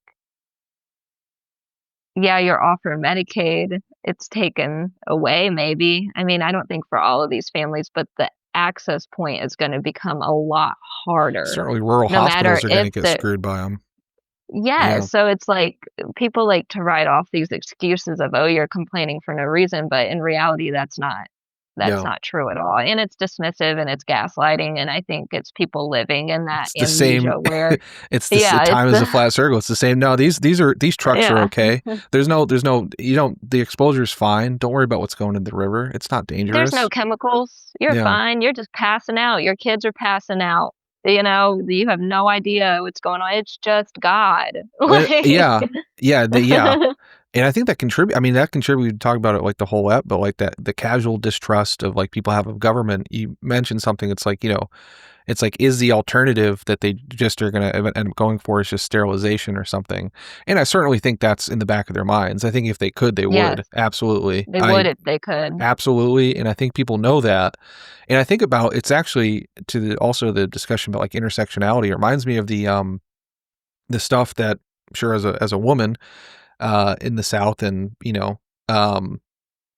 like the fear of, like, as they're trying to, retract Roe v. Wade and ban all like birth control stuff. It's like, well, if I use an app to track my periods, which became increasingly common, like, is the government going to try and access that? Are they going to try and access my health records? Like, it's the same. Yeah, I stopped using those apps. I was like, I didn't know that was created by a man. Yeah. But I'm like, maybe he has good intentions, but I'm not going to wait around and see. Yeah. Like, it's like, Yeah. And that's the casual distrust. It's like, it's the distrust of the government, because now it's like, whoa, they're trying to take away my birth control, right? It's like, well, that's just like, what are they going to use this for? And they're trying to criminalize it. So, like, why would you want to turn more medical stuff over to them when they've sterilized, when they're trying to sterilize you, or they might prosecute you for potentially, so that you don't have kids, which is itself a form of kind of, I don't know, it's weird. It's like, it's not sterilization. It's like they both kind of want it one ways. It's like you'd figure they'd be pro birth control if they want poor people to stop having kids, but I think they just don't want poor people to do anything. Yeah. And I see a lot of young people who I don't think know any better about what they're saying on the internet. I think they're just talking about something that they feel that's very real, is that you're selfish if you have a child and you're impoverished. You're selfish if you complain about the things that are going on in the world, but at the same time you're pregnant. How could you do that? Yeah. It's like, well, when you choose to be pro-choice, you choose to uphold anyone's choice to have a child, no matter if you personally think it's within their wheelhouse, within their financial bracket, because anything less is upholding eugenics. Yeah. Because poor people should be allowed to have kids. Yeah. And it's, if we were to take that rhetoric of like who is and who isn't allowed to have kids, you would have the South, no one would have kids. It's just like, and that's something you don't see. If you don't go to the South, if you haven't spent time in the South, and like we're talking about Appalachia, but specifically, I'm from like the mid to southern region of Appalachia, so like Blue Ridge and down. Like a lot of people don't have access to a lot of things here, and they still haven't. And because of that, there's been a lot of liberation work. There's been a lot of great things that have come out of the South, but things that aren't written down much in the history unless you have people that want to go out and film ethically. Because we also have stories. Gosh, there's like a story out of West Virginia where like, I've always never forget this, and I can't think of the name. I think it's called A Stranger with a Gun. That was the piece that the writer did. She was from, sorry, not Stranger with a Gun, Stranger with a Camera. A Stranger with a Camera. But she equated it to a stranger showing up in a region with a weapon. Stranger with a Camera was a segment done in West Virginia. I can't remember like what part, and it was also done in joint relation with an East Tennessee town. Can't think of the name. You would probably know it. That's why I'm like really kicking myself right now because I can't think of it. Jeremiah, Kentucky. And okay, sorry, it was Jeremiah, Kentucky, and then Jeremiah, Kentucky is where the incident happened, where someone after the Cold Wars, after the War on Poverty, still during the War on Poverty, because that never really went away, was coming down to do a segment on like, these poor coal miners in Appalachia. When cameras were coming around, people in the Northeast could not shake the living conditions that these people lived in. And in a lot of ways that turned like fetishizing, like almost like exploitative interest. Because they just wanted to see pictures of what was going on. They wanted to see these primitive people. They'd go down to Appalachia and they'd offer these families a hard copy of a family picture. They take a picture for them in exchange for their story. Yeah. And a lot, because these families just wanted family pictures done. And it became really exploitative. It started like kind of like this frozen in time concept of media where you like see these people devastated by a natural disaster, devastated by poor working conditions, But you don't go back to check up on them about the history that led them to this point, what they really think about their communities, what they really think about the government that's exploiting them, like in junction with their local governments, their like payoffs and stuff like that. So, which we see in Matawan. Do I have a story about that for you? If you ever want to collaborate on the craziest documentary that would ever be made in the history of the world, there's a story in my hometown that no one has reported on that would be, it's I can't even begin to describe it.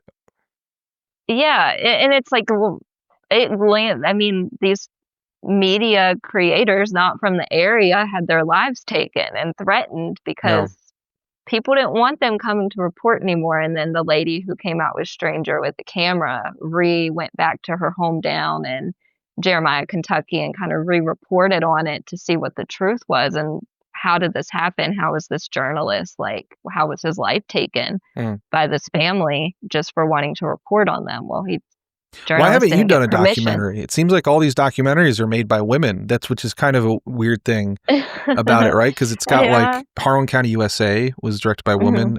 This one was directed by Lucy Phoenix. I can't remember who did the Lynchburg story. It was. I can't remember her name. Yeah, She was out of Richmond. She was like she might have been a lawyer. She just worked directly with the NAACP. But yeah, that was a woman as well. Yeah. I think it's honestly just like, I don't know. It's probably like the Appalachian plight of having to learn that people want to hear your voice, right? Yeah. I think it's the teeth of it. Like, I think that goes into like your throat and your ability to speak and like not being know just who a housewife. Right. And I think a lot of that, although I'm in my like mid to late 20s now, I'm not a housewife.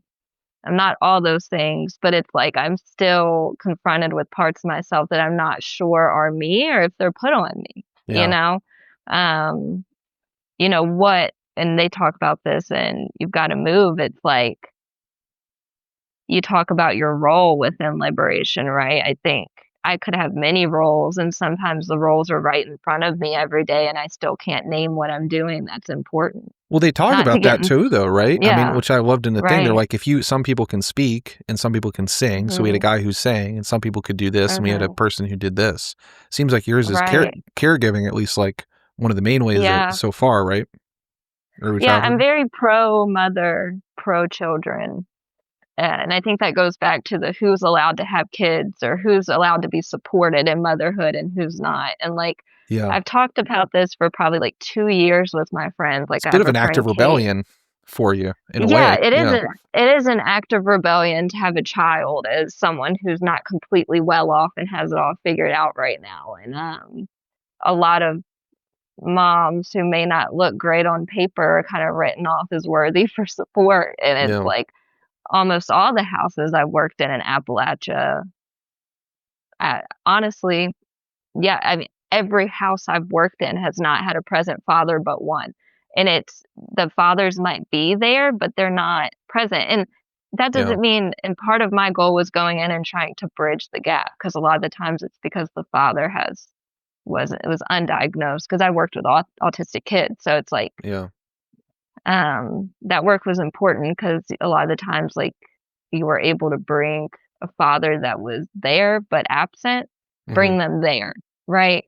So a lot of like my work does deal with like advocacy for moms and children, because I find myself on dark sides of the internet, specifically the TikTok algorithm. I don't know if it's because I primarily feed myself with a lot of these stories, but it's just, you seem to get into some wars on there. I see your videos commenting back at people and I love them. It's just like, I hope it's okay and palatable.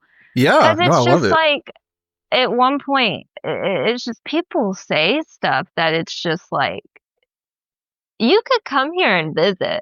Yeah. And you can see what you're trying to explain. Because I mean, I don't even know. Sometimes I think if I wasn't from here, how would I talk about Appalachia? I don't know. Like, well, to my great shame, when you talk about the pregnancy stuff, that was like when I was in high school, one of the big formative things that I listened to that had a lot of good, I'll maintain to this day, was Loveline, which I don't know if you ever, it's Yeah. like, it was like a, for the viewers out there, it was Adam Carolla and Dr. Drew, at least the episodes I listened to, it was like this kind of showing my age, but like pre-podcasting, it was just a website you could go download them from.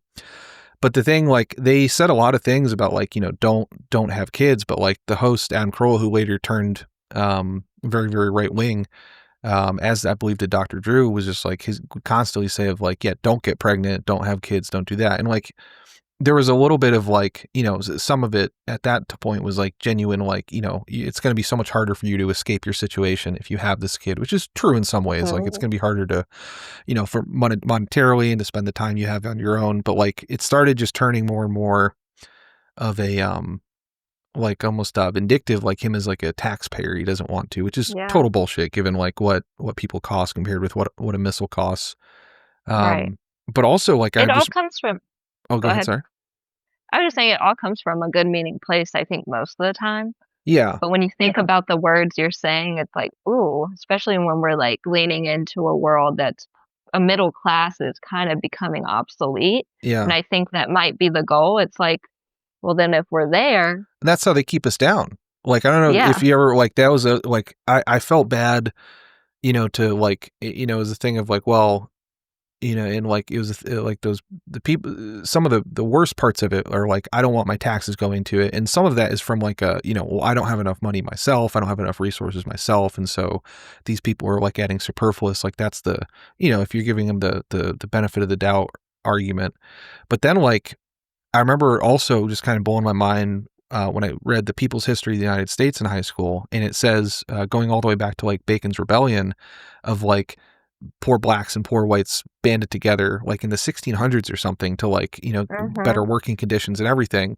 And the owners and like the, the upper class decided to split them up by giving the whites just a little bit more than the black people. And it's like, I'm thinking of that George Carlin quote of like, the middle class like pays all the taxes, has little of the money. The rich pay none of the taxes, have all the money, and the poor are there just to scare the shit out of the middle class. And it's like, it seems so like that's something that I've like totally flipped on. And even more so like watching this documentary of like the loneliness that these older, slower people have of like not being able to have kids was just devastating to watch. Of like, they're just like, because it can be very like Appalachia in general, just due to the valleys and the mountains, and culturally can be very isolating.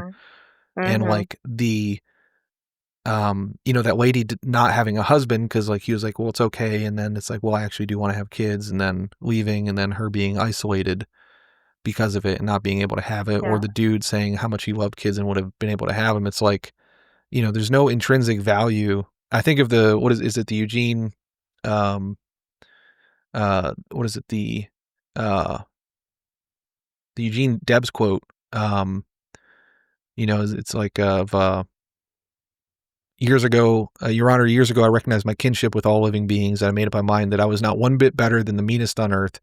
I said then, and I say it now, that while there is a lower class, I am in it, and while there's a criminal element, I am of it, and while there's a soul in prison, I am not free. And it's like, that same thing of like, there's no intrinsic right anybody has to have a kid, I think, more than those people. And seeing the devastating effects of like, because it's also, just culturally a very family oriented type of culture, I think, in Appalachia, these people who didn't get to experience that through sterilization, it's like, there's no way to actually communicate the horror of that, I think, in a way that people would understand. And the people that would like, the wedge that people try and drive through of like, you shouldn't have kids, or like these other poor people are taking your money, or I don't know how much you heard this, but the amount of times in high school, like, well, I was at Food City the other day and I saw some person in welfare roll up in a Cadillac and get $9,000 of stuff. And it's like, no, you didn't. No, you didn't. You didn't do that. But also like, you just didn't, it's just like, and also it's like, you're doing this while another $600 million missile has been launched at someone in Yemen that you never met, that, is at a wedding, that is also as poor as you and also getting fucked over by the same people. And yeah, drives me up the fucking wall.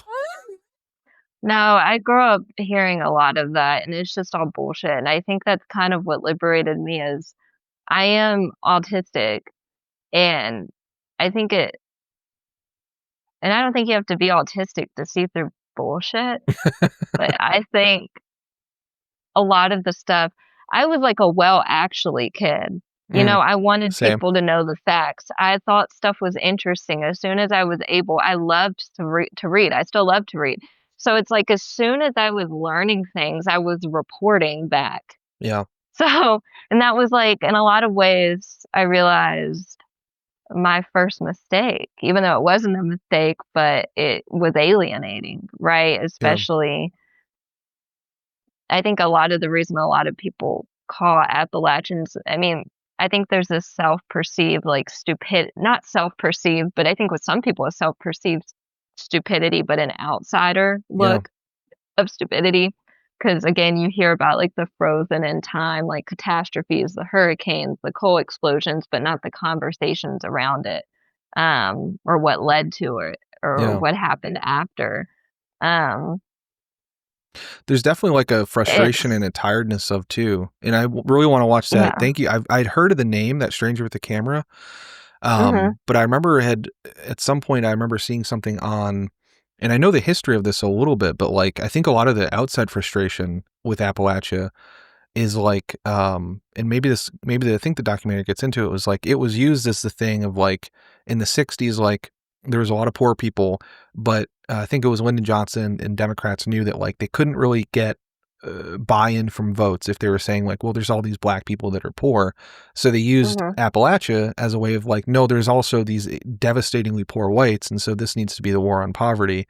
And so the Right. overuse of Appalachia in terms of like political messaging honestly continues to this day in a way that like frustrates the hell I think out of people outside the area, because like Mhm. even in the last like 3 elections you hear a disproportionate amount about like coal mining and coal miners being used as pawns, basically, of saying like, well, we got to bring the coal Mhm. back. The Democrats are saying like, well, we got to give them new green energy jobs, and then we got to, Right. the Republicans, well, actually no, we just need to Like, drill what do coal. we do with these people? Yeah, and then if you're in Chicago or like New York or California or something, it's like enough with these fucking Appalachians who are voting Trump anyway.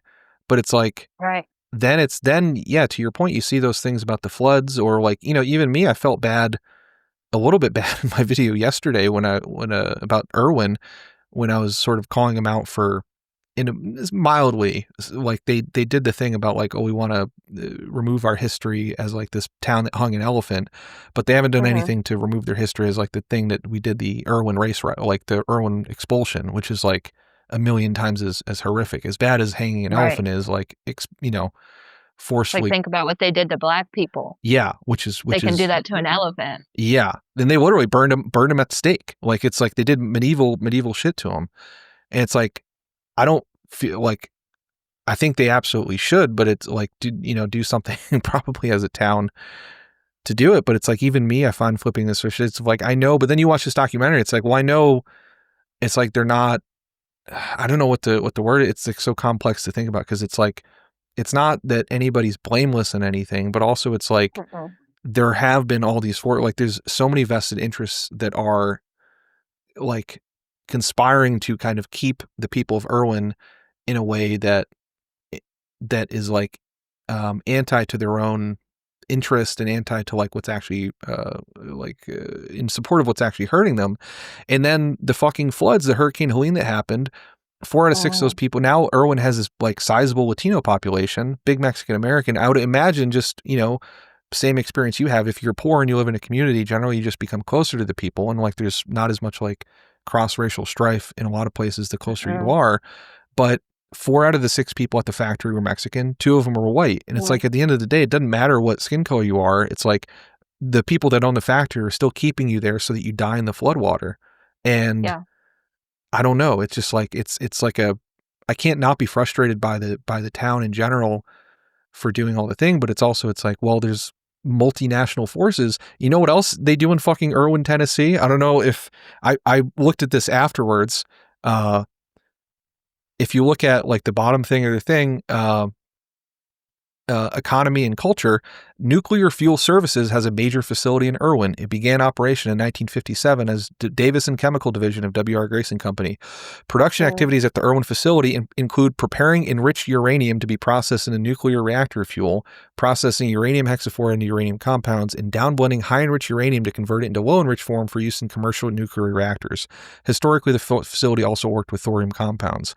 So in addition to all the stuff that they're just dumping at the cave in Irwin, it's also, they have fucking uranium there that they're massive. Lord knows where that shit's going into nuclear bombs, which is also at Y12, which is where the federal government came in and booted a bunch of people off land in East Tennessee in Oak Ridge. Yep. And guess where my hometown of Kingston was one county downriver from, and where there's like a huge increase in birth defects is Oak Ridge, Tennessee, because it's where we keep and still process and like do most of our enriching of uranium.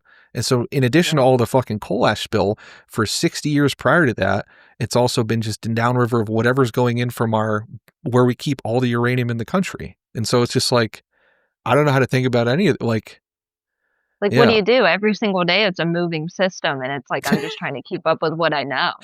Like Lynchburg is filled. I mean, we have like, I think 3 different nuclear fission sites here. That's crazy. I mean, it's all over the river.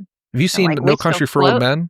Like the No, I haven't seen that. You'd probably like it if it's very Appalachian in spirit because it's Cormac McCarthy. Yeah. But there's a line in there where the guy's like, it's all about like being unable to comprehend with it all, like unable to sort of cope with like all the tragedy and everything that's coming. And you just basically quoted verbatim a line that one of the guys said. It's like, you can't stop what's coming. The more that gets taken from you every day, the more it just keeps going out the door. It's like, so you just try and get a tourniquet on it. it's all you can. No, it's like, I'm just trying to be able to name it, Yeah. Like, it's just like, to be able to name it is even like a superpower at this point. I mean, it's an incredible accomplishment. Yeah. Yeah. I mean, there's so many different stories. Like, it's just a million of these stories. I would, terms of recommendations, I've written some down. So that How Green Was My Valley one, I would say, if you like these movies, that's a great John Ford movie about coal miners in Wales. Sounds like Stranger with a Camera. Sounds like... Yeah, Stranger with a Camera is my recommendation I'd come with. Harlan County, USA for sure as well. And then I wrote a couple things. You said Dope Sick, and you wrote Gangster Capitalism, the episode on the Falwells. Is it God Forbid was one as well? Is that like a documentary? God Forbid is a Hulu documentary on the Falwell, specifically the pool boy situation. Alleged pool boy situation. Alleged pool boy situation. The Gangster Capitalism one is pretty good because it goes into them as like a whole entity and like how it affects the people that live here. Talking about these things, it's so interesting. I don't talk to many people about these things, so it's like this weird feeling with doing it, especially being in Lynchburg, because it's like, I don't know. I think in the grand scheme of things, if we're ever at like a divine point in time where like history is appreciated and talked about fluidly and truthfully, Lynchburg will be talked about. For sure. Just like you probably think like Harlan County, it will be talked about, like it. Kingston, Tennessee for sure. Yeah. So it's like, it's an interesting feeling because it's like, when it goes into even like Central Virginia Training Center, originally known as Virginia Colony when they were doing eugenics. Because of course that was just turned into like a regular like residency for like adult people with Downs, adult people with severe autism. And then also just talking about liberty now, it's like when a bunch of the girls on campus, because they did, get in trouble for this, like the Title IX infringement. Not accurately reporting on sexual assaults was a huge problem on campus. They didn't report it at all. So I was actually friends like with 2 of the girls. And that's the thing. I have friends that went to Liberty. I've had friends that went to LCA, and they have lived hard lives. Like if they were on here with me now, they would talk about it too. If you went to LCA, like a lot of the times you were around higher class drugs, you know, Yeah. like you at a young age, like you didn't finish school because you're at a probably the most um divisive, allegedly most, you know, exploitative Christian private school in the country. Like it's really insane the stuff that goes on at that school, but without going into so it's just like so there's levels Yeah.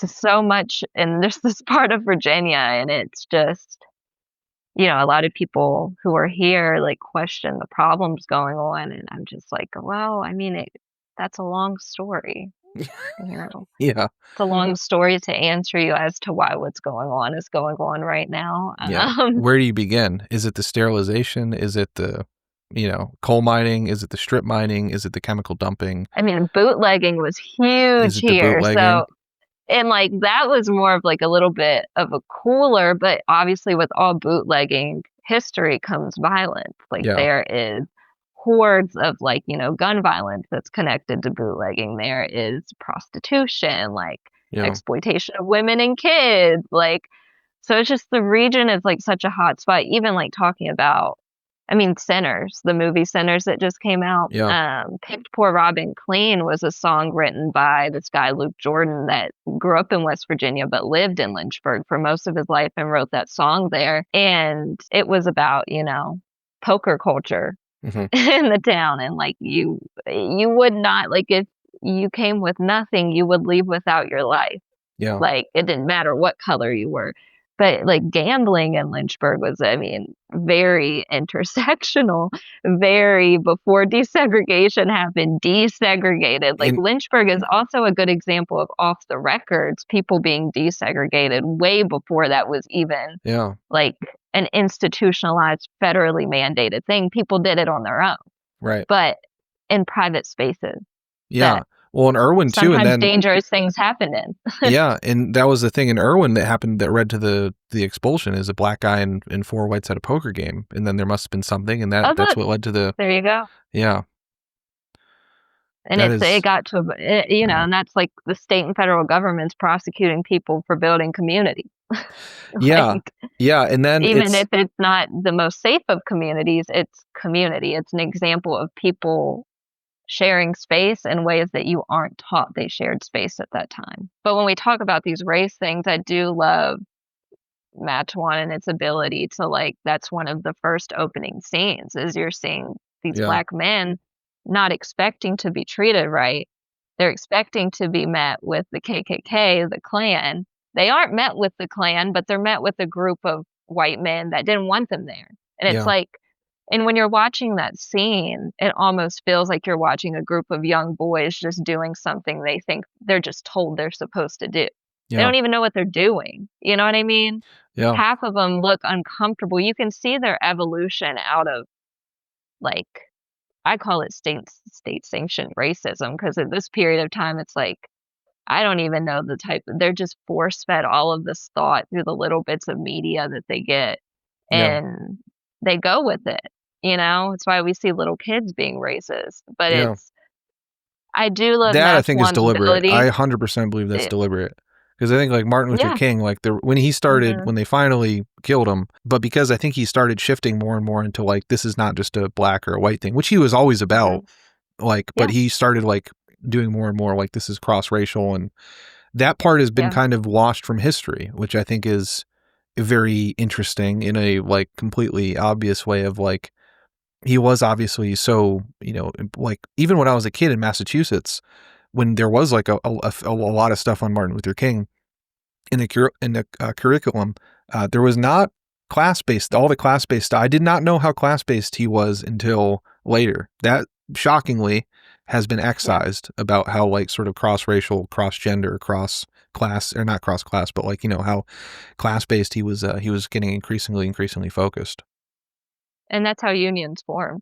And Yeah. I'm like, they definitely keep that out of a lot of the main conversations with these very big Highlander. people that did very big things. Highlander. How for shocking was it to sure. see like, just like, I've never in Harlan County, USA, the same thing, Matewan, the same thing of like, I've never saw any of these positive interactions between black people and white people in media, between Southern black people and Southern white people, especially Yeah. Appalachian people in media. You just never saw them. You just never, like, they just did not. I feel like someone didn't want to give the example of it to us. Yeah.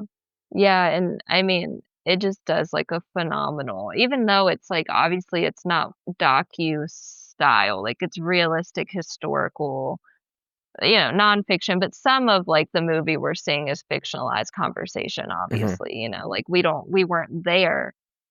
But sometimes I think of like, oh, what if people didn't have that reference? Hmm. Like it didn't happen then. Yeah. It just wouldn't it didn't happen.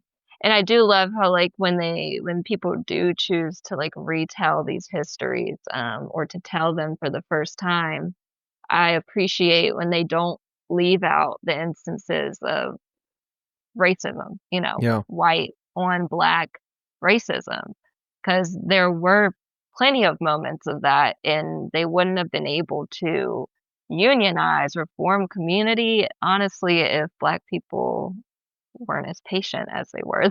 Absolutely. Yeah, Yeah. and I love that and I love that.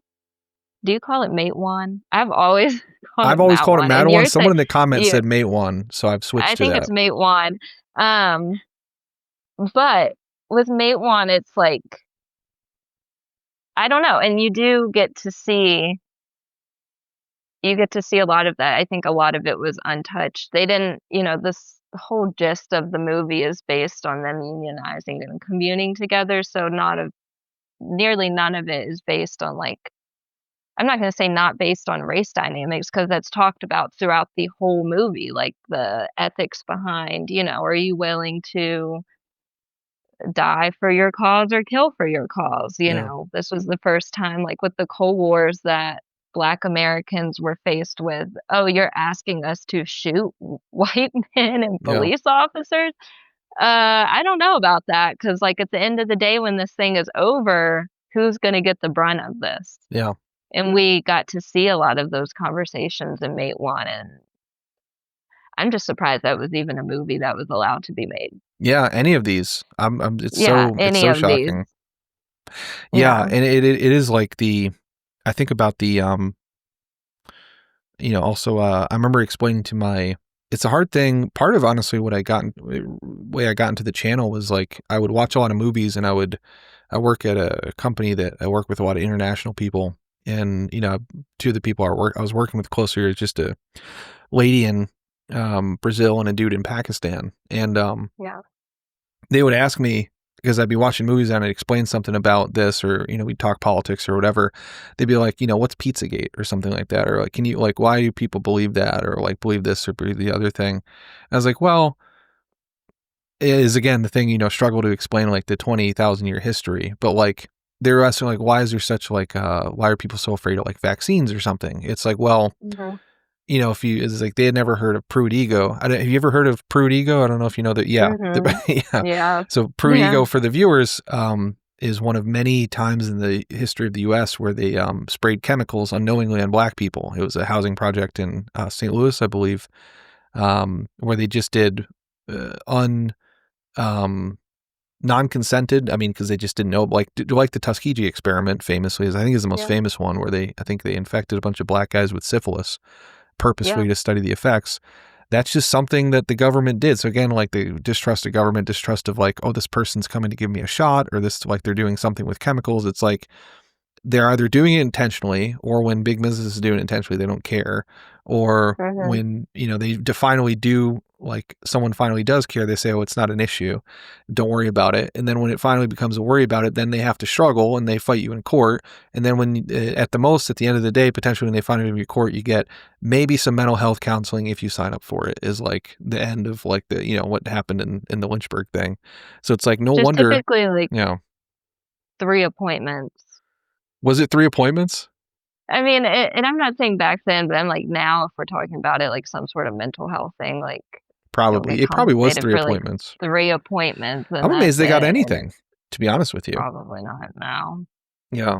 I'm amazed. And, then you have to like know how to navigate the system to like do an appointment, and like, then you have to find a mental health person in rural rural Western Virginia, which Yeah. not exactly a hotbed for like people who are therapists to like want to go support and go do. And yeah, then it's like overburdened. I mean, they do it's all this. I mean, my dad, when he was thinking about doing part-time like public defense lawyer, like advocacy work in Tennessee when we moved down here, because he was on disability at that point, he was like, well, maybe I can do something part-time. When he had talked to like lawyers down here, it's like some of them are handling the public defender stuff. Just the example of the underfunding is a lot of them are handling 400 felony cases a year. It's like more than one for every calendar day they're handling of like someone's whole life of like potentially getting years in prison. I can't imagine. Yeah. It's like, how are you supposed to get any type of representation or effective counseling or anything on that? Yeah, I completely understand people when they have a distrust in the government or anything. Yeah. Like, I get it. Like, especially with the COVID vaccine, I like understood where people were coming from, especially Black Americans, because I'm like, they don't really have a history to grasp onto here of trusting medical help, you know? Like, and I understand that. Like, Appalachians, I get same that. thing. Yeah. It's the same thing totally here. I mean, talk about growing up and seeing people around you drop like flies, especially during the opioid epidemic, which we're still fighting here. It's like, and no one goes to jail because of that.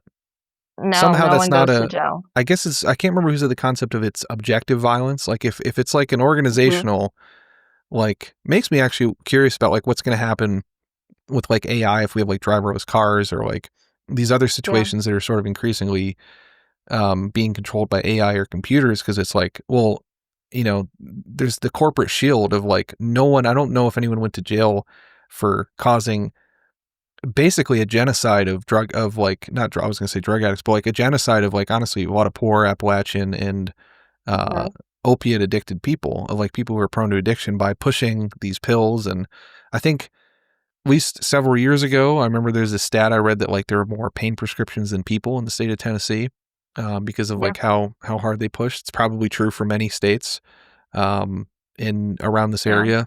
And but I don't think anyone ever went to prison for any of it, right? It's just they had to pay a fine. But no, Appalachia was like pretty much where it started. I can't remember the town in Virginia where the first doctor was kind of like taken down and held accountable for overprescribing opioids.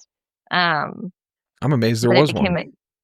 Yeah, there was one. I can't think of the name. I mean, Dope Sick is like on Netflix, but I think there might have been another Netflix, like another like realistic fiction. It was like they redid the whole story of how they like found out about that doctor and like with actors and actresses. Can't think of the name of it, but it's on Netflix. But yeah, that started here. Nothing really happened. I mean, Dope Sick was just almost defunded because it's a grant program run by like, a lot of older white women who are mourning moms who have lost kids. One of the moms that was involved with Dope Sick had like lost a child to trafficking, having to start with opioid addiction, just like various different walks of life and like all kind of they're all from Appalachia, but just, like different perspectives of how the drug influenced them or their children. All started here. No one's really, you can still see there's still a huge problem here. Like Roanoke, the city I live in right now, is like number 3 in the country for ketamine overdoses. Jesus. And it's like right in the heart of Blue Ridge. So it's like that's become bigger around here too. Yeah, so it's like the epidemic hasn't changed, it just looks different. Yeah. So it's like the medications look different. I don't even know where people are getting it, but it's a huge problem. Like I saw like a TikTok video of someone, like this girl, all I can do is laugh because this is my life every day, but it's not a funny concept. But this girl getting home and she's like, I can't fucking do it. Everyone's fent folding. Fucking 40 people are outside fent folding. Like, what do you even do? Yeah. And she's like sobbing. What do you do? What do you do? And I'm like, this is not this is a problem beyond these individual people's control. Yeah. Because, I mean, life in Appalachia, and obviously deeper identities, deeper skin tones come with less privileges and more of like a societal, um, everything's going to hit more. So this is coming from like a white woman in Appalachia. Like, there are dark times here. You're living in like the same kind of income bracket across the region. And I'm talking more like Central Appalachia because I know it runs, all the way up into Canada even. Mm-hmm. But I can only speak on like kind of like Virginia, West Virginia into like North Carolina because it's Mm-hmm. like the region I'm from, like Blue Ridge region. Right. And life is very hard and it's easy to turn to substance. It's actually so easy to turn to substance that so many of our elders that's why they're alcoholics. That's why they Yeah. died from COPD. Like, aside from having black lung, like they're chronic smokers. Like, Yeah. Even just genetically, so many and people are descended genetically, from Irish people and I think yeah, Irish people, not stereotype, but like genetically, I believe have like a more predilection to addiction, certainly. it's like As a in, trauma yeah. nervous system. It's like trauma-based nervous system, and it's like, Then you and get that into is the reality of, epigenetics, and it's like it could be just like stuff reactivating. That is like a yeah. literal curse, it's just stuff latent in your genes. Right. That's why you have to end generational curses. I'm like, that's why I'm not out here like, not only do I not repeat, what my grandpa, for instance, has said, but it's like I was actively repulsed by that and was like, how does this never happen again Yeah. with anyone around? Like, what was that? You Yeah. know? Not that I like didn't awaken to racism before that, but it's different hearing someone so close to you say something so like scripted from the American government, Yeah. specifically like these upper media. I'm like, wow, like right now, and at the time it was 2016 with like the build the wall stuff. So like, I don't know, I was like 17, Yeah. 18. So at that time I'm like, he's reiterating stuff like black people are taking our jobs. I'm like, the same thing is being said right now with It's the same people. thing. And again, like both me and it's like illegal immigrants do pay into a tax system that they get an overturn from, da da da da. Like, we know that, but it's like Mm. a lot of these people who are more uneducated don't know that. Yeah. Um, It's so many forces are specifically encouraging them to think like that. yeah. And that is the Appalachian freaking plight. So, But then you don't know how to like, it's like the barriers of it too. I mean, so many things, because it's like, well, you want to help, it's like, all right, we'll do something. But then it's like maybe the person's opiate addicted or their brother is that they're taking care of, and they do have a couple of kids, and the dad is not necessarily, he's been undiagnosed, he has medical issues. She doesn't feel confident about herself because she has teeth issues. They don't, there's not a rural hospital to like treat their kids like diabetes. So it's like this and that. And then it's like you have like 20 different barriers in, and then it's just, yeah, it's like what, survival. how do you, Everyone here is living in survival. it's Maslow's 100%. hierarchy of needs too. It's like, if they Yeah. if you can't take care of your basics, then you're not necessarily going to worry about anything else or anybody else. And it's very easy to think of like, well, it's a scapegoat that this other person I think has it good because this other person is telling me so. Right. It's just And sad. it's like, no, you're actually all suffering. So how do we change it, Chloe? Are we I gonna form don't a know. team? You want to like buy a van and we'll just? I think we should. Okay. I think talking about this stuff is important. I don't see many people, like when I came across your TikTok, I was like, oh man, is this good content? Thank you, Like, I Chloe. was like, oh my God, like this man knows what he's talking about. You're Like, making me I feel blush. seen. No, I'm being serious. I'm like, I feel seen. He comes educated. Like, I'm like, there's not many people that I could find where I'm like, they know as much about this region as me. That's, And I don't think I it's just do, because but that's, it's I just my appreciate it. niche special interest. And like, again, like I didn't even know how much of this rung home to me until I talk about this book a lot on my TikTok, but What You're Getting Wrong About Appalachia, it's like my Bible at this point. And like, I was recommended it by my friend, Emma, who actually works for, the National Archives. So she's like works for the part of the legislative branch that does all the archival That's work, cool. all the art, stuff like that. Yeah. Super cool. She went to school for anthropology, and she was like, you have to read this book. Like, you're gonna, like, your mind's gonna be blown. So I read it, and then I'm like reading about my family in it. Like, they're talking about the Workmans, and I'm like, okay, this is crazy. Like, and then that's when I got into, like, Battle of Blair Mountain, the Coal Wars and stuff, which it rung true to me. Like, I grew up knowing about my mom's side of her family. I grew up going to, like, family reunions in West Virginia. I grew up hearing about, like, why everyone died so young, the coal mines and, like, Yeah. COPD. Like, everyone in my family on that side has died in, like, their 60s, young 60s. When you're a young kid, that seems really old, but, once you hit your late teens and 20s, you're like, that's not old at all. Yeah. Like, that's they could have lived longer. Anyway, so I'm reading this book, and I'm like, well, now it all makes sense because, like, they were so rooted in unionization, so rooted in, like, the coal wars. Like, that's literally what that side of the family did for, I think, over 20 years. Yeah. So, like, my sister is the first.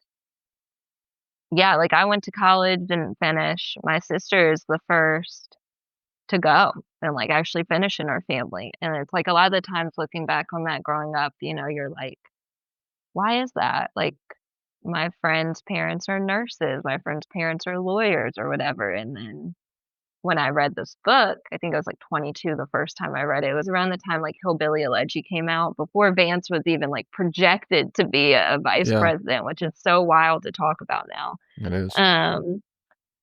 But it's like, oh, well, that makes sense. Yeah. We weren't as focused on individual needs. My family was literally unionizing West Virginia for over 20 years, so Yeah.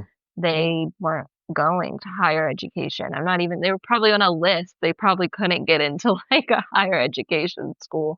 And it makes sense why, like, my nana is, like, very anti being dependent on state welfare, very anti being dependent, and not in an overt way where we talk about, like, oh, that lady went to the store and she, like, had, like, a Yeah. Cadillac and she bought, but in a way that's like, you need to figure out, like, when I went on Medicaid, Be a uh, welfare queen.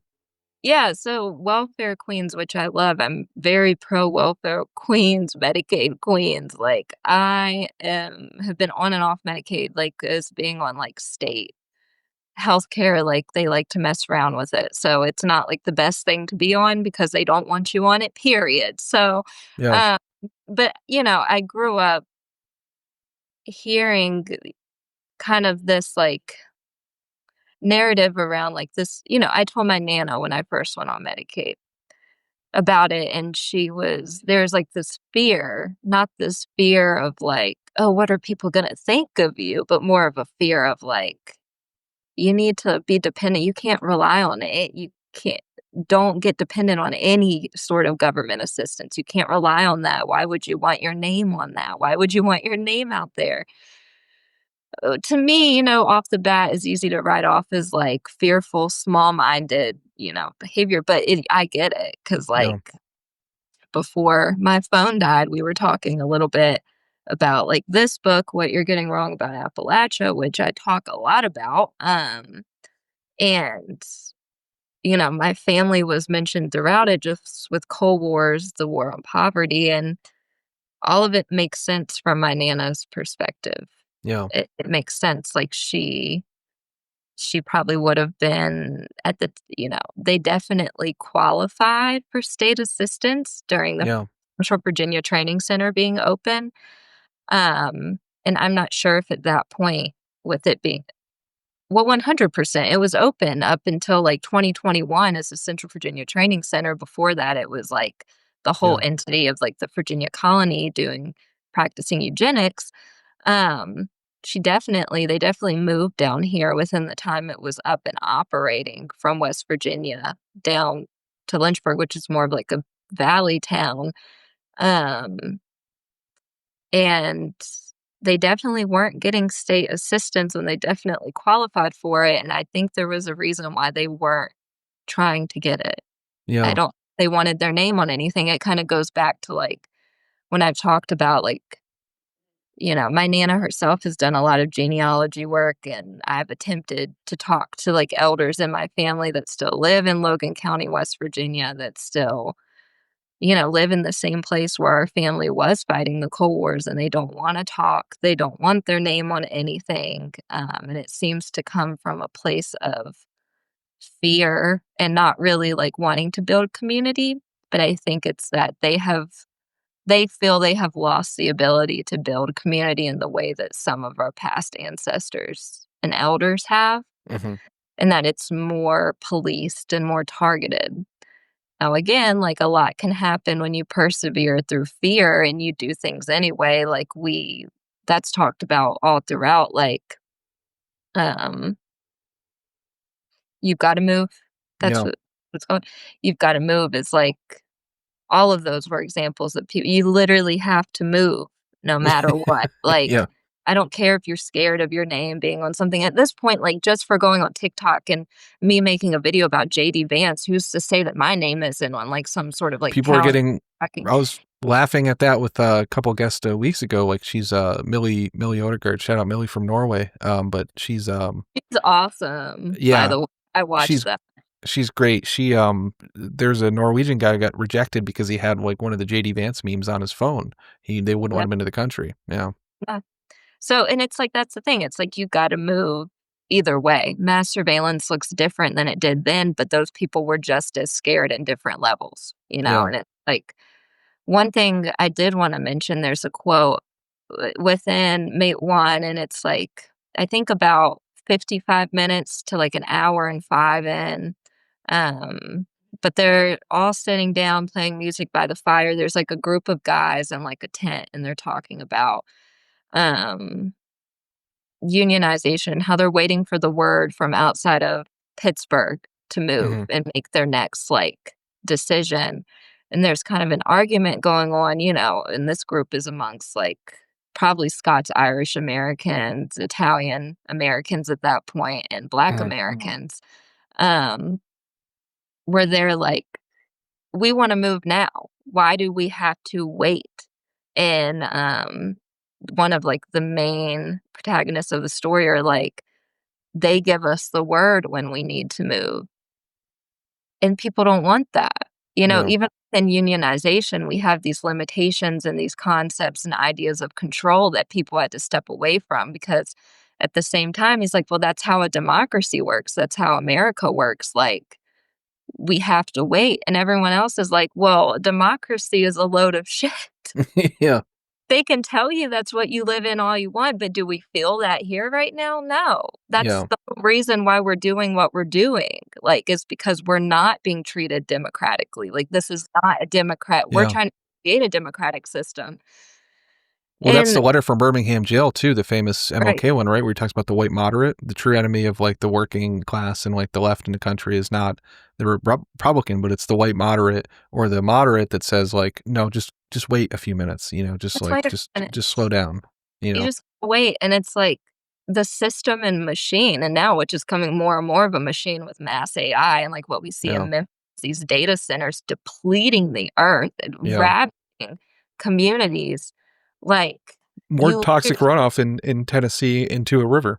no, exactly, Yeah. you've got to move, you can't just wait, so it's like when we talk about unions, there is no perfect union, like, a perfect one, and which is talked about in the "You've Gotta Move" docu, is a perfect community, whether you wanna call it union or not, 'cause, a union should be based off of what a community looks like. It's communal based. Yeah. It's allowing people the ability to go up and say what they feel is wrong with their community and just listening and figuring it out. We see, like, a lot of infighting these days of, like, how people are saying things, how Mhm. people are wording what they're saying. The end of the day, I think we need to look at, like, everyone should be critical of how they're speaking. I think if Yeah. anyone's coming forward and talking about a plight or problem they have, they're already being self-critical on what they're talking or how they're speaking. That's a great point. Yeah. It's hard enough. All we can do is listen or not listen? And I do think that's easier coming from someone who is white, like, I think that it is, I just have to be honest, my part of growth has been having to learn how to listen to men and what they feel like their plight is.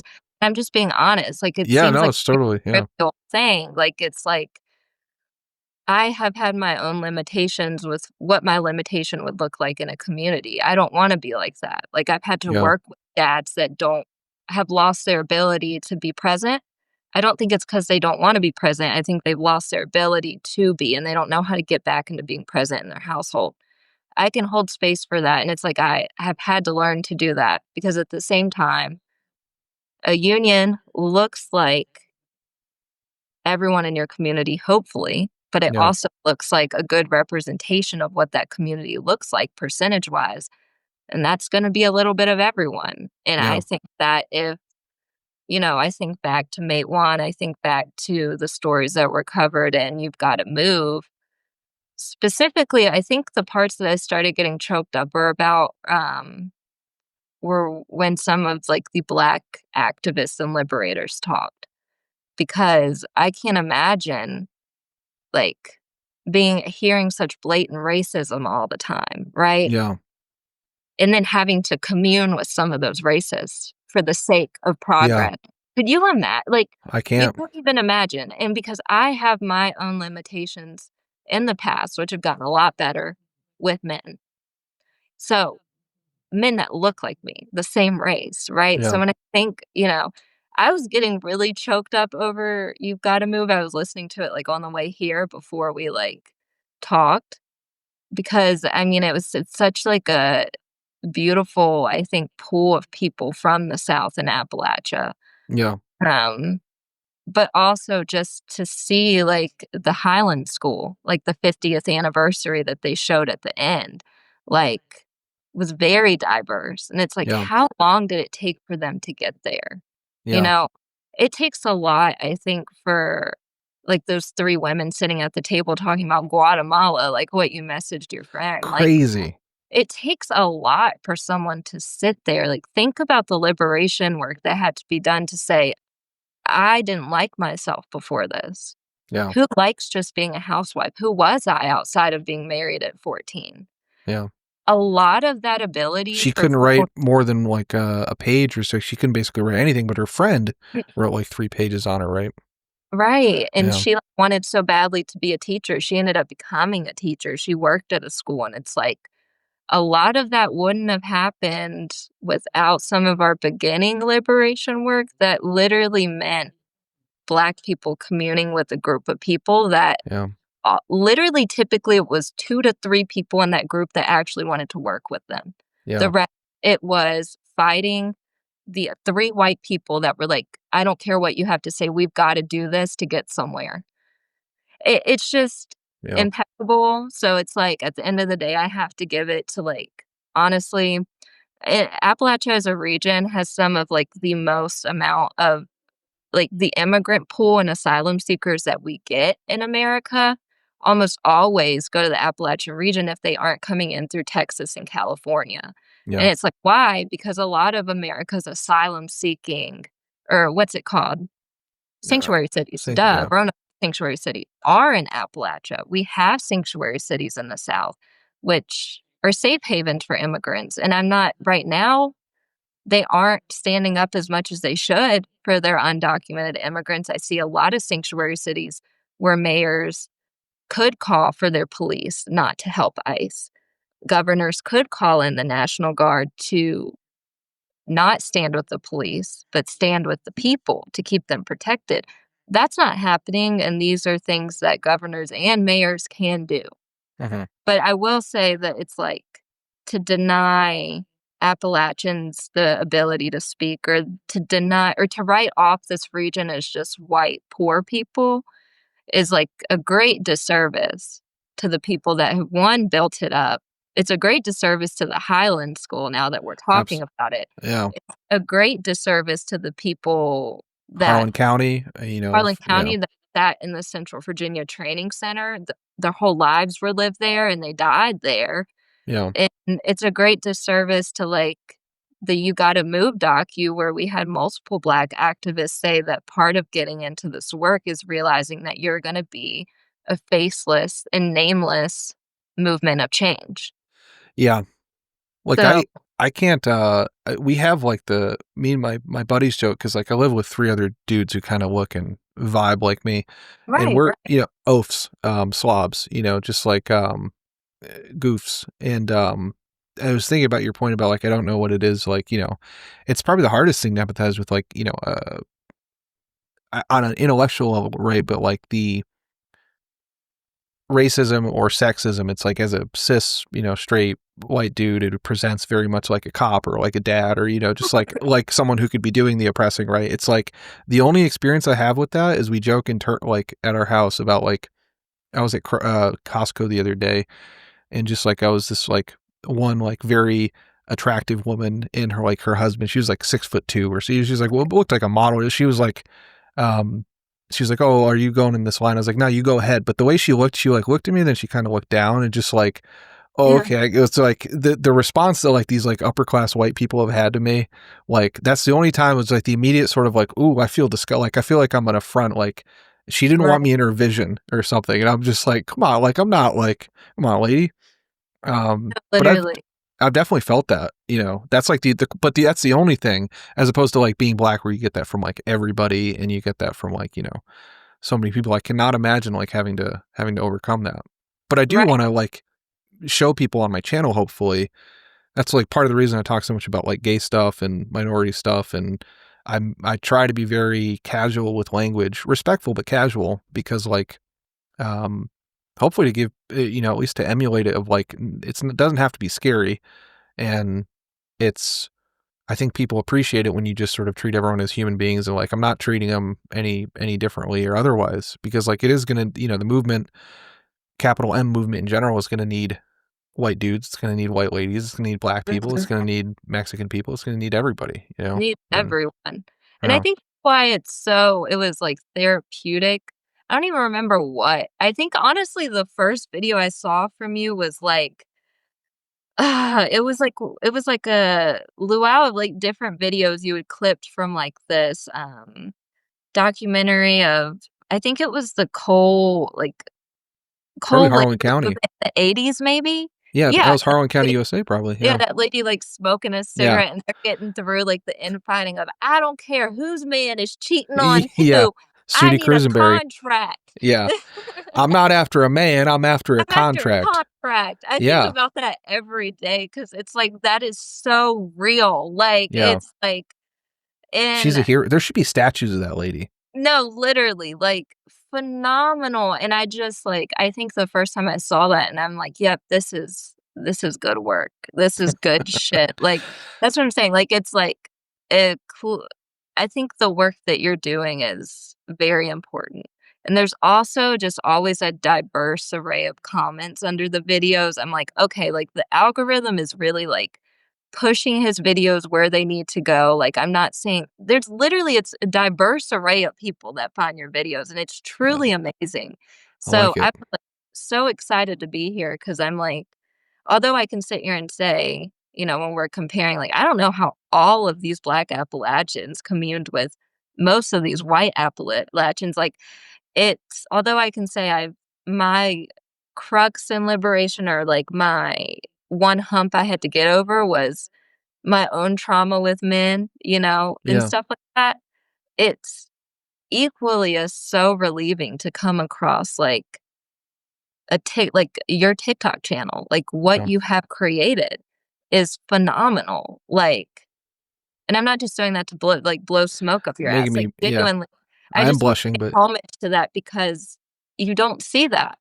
It was, like, weird how, like, therapeutic it was for me to see someone like you telling those stories, or therapeutic for me to see, like, when you do get, like, the random people on your page that are, like, saying not so great things, just like, you could have watched this whole clip and that's the one thing you took from it, people trying to cause an argument. I love the way that you respond because most of the time they are white cis men, and you're like, what better person to be responding to it, right? yeah. And like, it's so cool to find someone that looks like you that like I'm able to learn stuff from, and not only learn stuff from, but we've talked about, like, with Stranger with the Camera, Yeah. being from Appalachia, like, and you're from Appalachia too, but it can be hard to share your experience with someone who does do media or trust your story with Yeah. someone, you know? So it made, I was like very comfortable coming on and doing this because I'm like, he knows what he's talking about. It's like rooted in liberation work. Like, it's very, I don't know, it's cool. I love Yep. it. I So, appreciate that. You're making me blush tremendously. yeah. Yeah, the comments are fun because also, I mean, that's the benefit of growing up in Appalachia. But my best friend is an Appalachian gay guy. So it's like, you're Yeah. not going to find someone who's capable of being meaner than that. Right. Like, so anything these people have tried to hear, it's like, or say to me, it's like, Yeah. buddy, it's just like it's watching my buddy, just like he's masterful at getting people to get pissed off at him because I just take his That's a techniques. gay Appalachian right there. I Yeah. mean, you might grow up getting called the F slur if you've Yeah. been openly gay your whole life or you haven't been able to hide your queerness. You will openly be called the F slur. Oh, And I yeah. think it be, and again, like, eh, I've heard a that, teacher say it. I literally, my driver's ed teacher was just like, that guy's a fag. And it's just like, yeah, it's just Jesus. like, and that's one thing people forget. Like, West Virginia has the highest amount of out trans people per capita in the United States of America. Really? No Specifically in shit. the youth. Specifically in the youth. So if anything that shows you, maybe it's because there are isolated hollers, and then it's woods, and then a holler, woods, and then a Mhm. holler. But, like, there is an ability to be forward with your identity here, I think, Yeah. and there's ability to be yourself with, even if you do have pushback. I've noticed people who have Appalachian roots are less inclined to care about the pushback and more inclined in the present to feed into their identity. And I Yeah. think that comes from seeing a line of people around you be completely let down by the government, honestly, Yeah. manipulated by the government. Like we've talked about with some of like just the untrue narratives that people repeat here that are definitely like just certain levels of a psyop, like these people are taking your jobs, these people are taking your jobs. Yeah. It's just not true. So Yeah. it's like, despite all of that, I think it has created not so much a youth right now, but like even when we were younger, that are more inclined to try to represent the region in the way that it should be, or like Mhm. take the good from it. I see a lot of people staying here. We Yeah. see a lot of young adults moving to the region because of how pretty it is. We also equally see a lot of people staying here rather than moving, and that's never really happened before. Elders have always talked about how the youth has always moved away. Yeah. So, I'm considering it. yeah, I've Yeah. considered it. Yeah. Me too. I mean, like, I'm not going to say I haven't. I'm surprised I'm still here. I think Yeah. part of the experience living here is growing up your whole life being like, I can't wait to get the fuck out of here. And then I might have space in my Chicago. I think I'm moving to Chicago. I might be buying like a multi-story thing if you want. yeah, I would That'll be come. my way of getting your cats. Yeah, Yeah. Chicago, I've actually never been, It's but fun. It's yeah, nice. I've heard it's a better New York City, and I've been to New York City, so Yeah. I used to live I lived in New York for a couple years and it's just so expensive up there. But Chicago's like, it's actually cheaper than East Tennessee. Like the houses are there because like so many people have moved out. that is true, and that's one thing I'm finding, like, I moved from Lynchburg because I couldn't afford to live here anymore, and that goes back to the Falwells and Liberty, truly. Like, I worked for the city, first grade teacher, couldn't even afford to live in the city. It was like, I'm moving to Roanoke, Yeah. and then I'm comparing my friend Kate, she is, like, does feminist, her whole back is, like, in feminist film writing and stuff, but she's like, that's, like, her thing, and she lived in Atlanta for a little bit, moved out to LA, and she was, like, telling me about like, how much she was paying, and I'm like, "Well, at that point, like, I could live anywhere. I could Yeah. literally live anywhere. Because if I mean, I was price maxed out at about a grand a month in Lynchburg, but part of that was because I'm not paying $1,000 a month to live in Lynchburg. Yeah. I was like, Yeah. I wasn't ready to leave the mountains, though. That's another thing. There's nowhere like here. There's Yeah. nowhere like Blue Ridge. That's why Helene, I grew up going to Asheville. Like, Helene Same. devastated me. Like, all and solely because the fact is there's such a history of floods after floods after floods in the mountains, and it's like that was the tipping point to me that we're entering another flood era. Sometimes it gets as bad as 7 floods a year, which is talked about, and You've Gotta Move. They mention that Yeah. a little bit. So it's like and it and that's all You don't because think about it because you're in the mountains too, but it's yeah, just like they become little canyons, you know? and you pay the same amount of taxes, and over again, they don't uphold critical infrastructure. They don't use your tax money for critical They infrastructure, and then put what do they do? chemicals upstream of you so that that's just flowing down. I mean, I can't imagine those things when these things and all the soil around you. I don't know how it is up in your part of Appalachia, but it's all clay.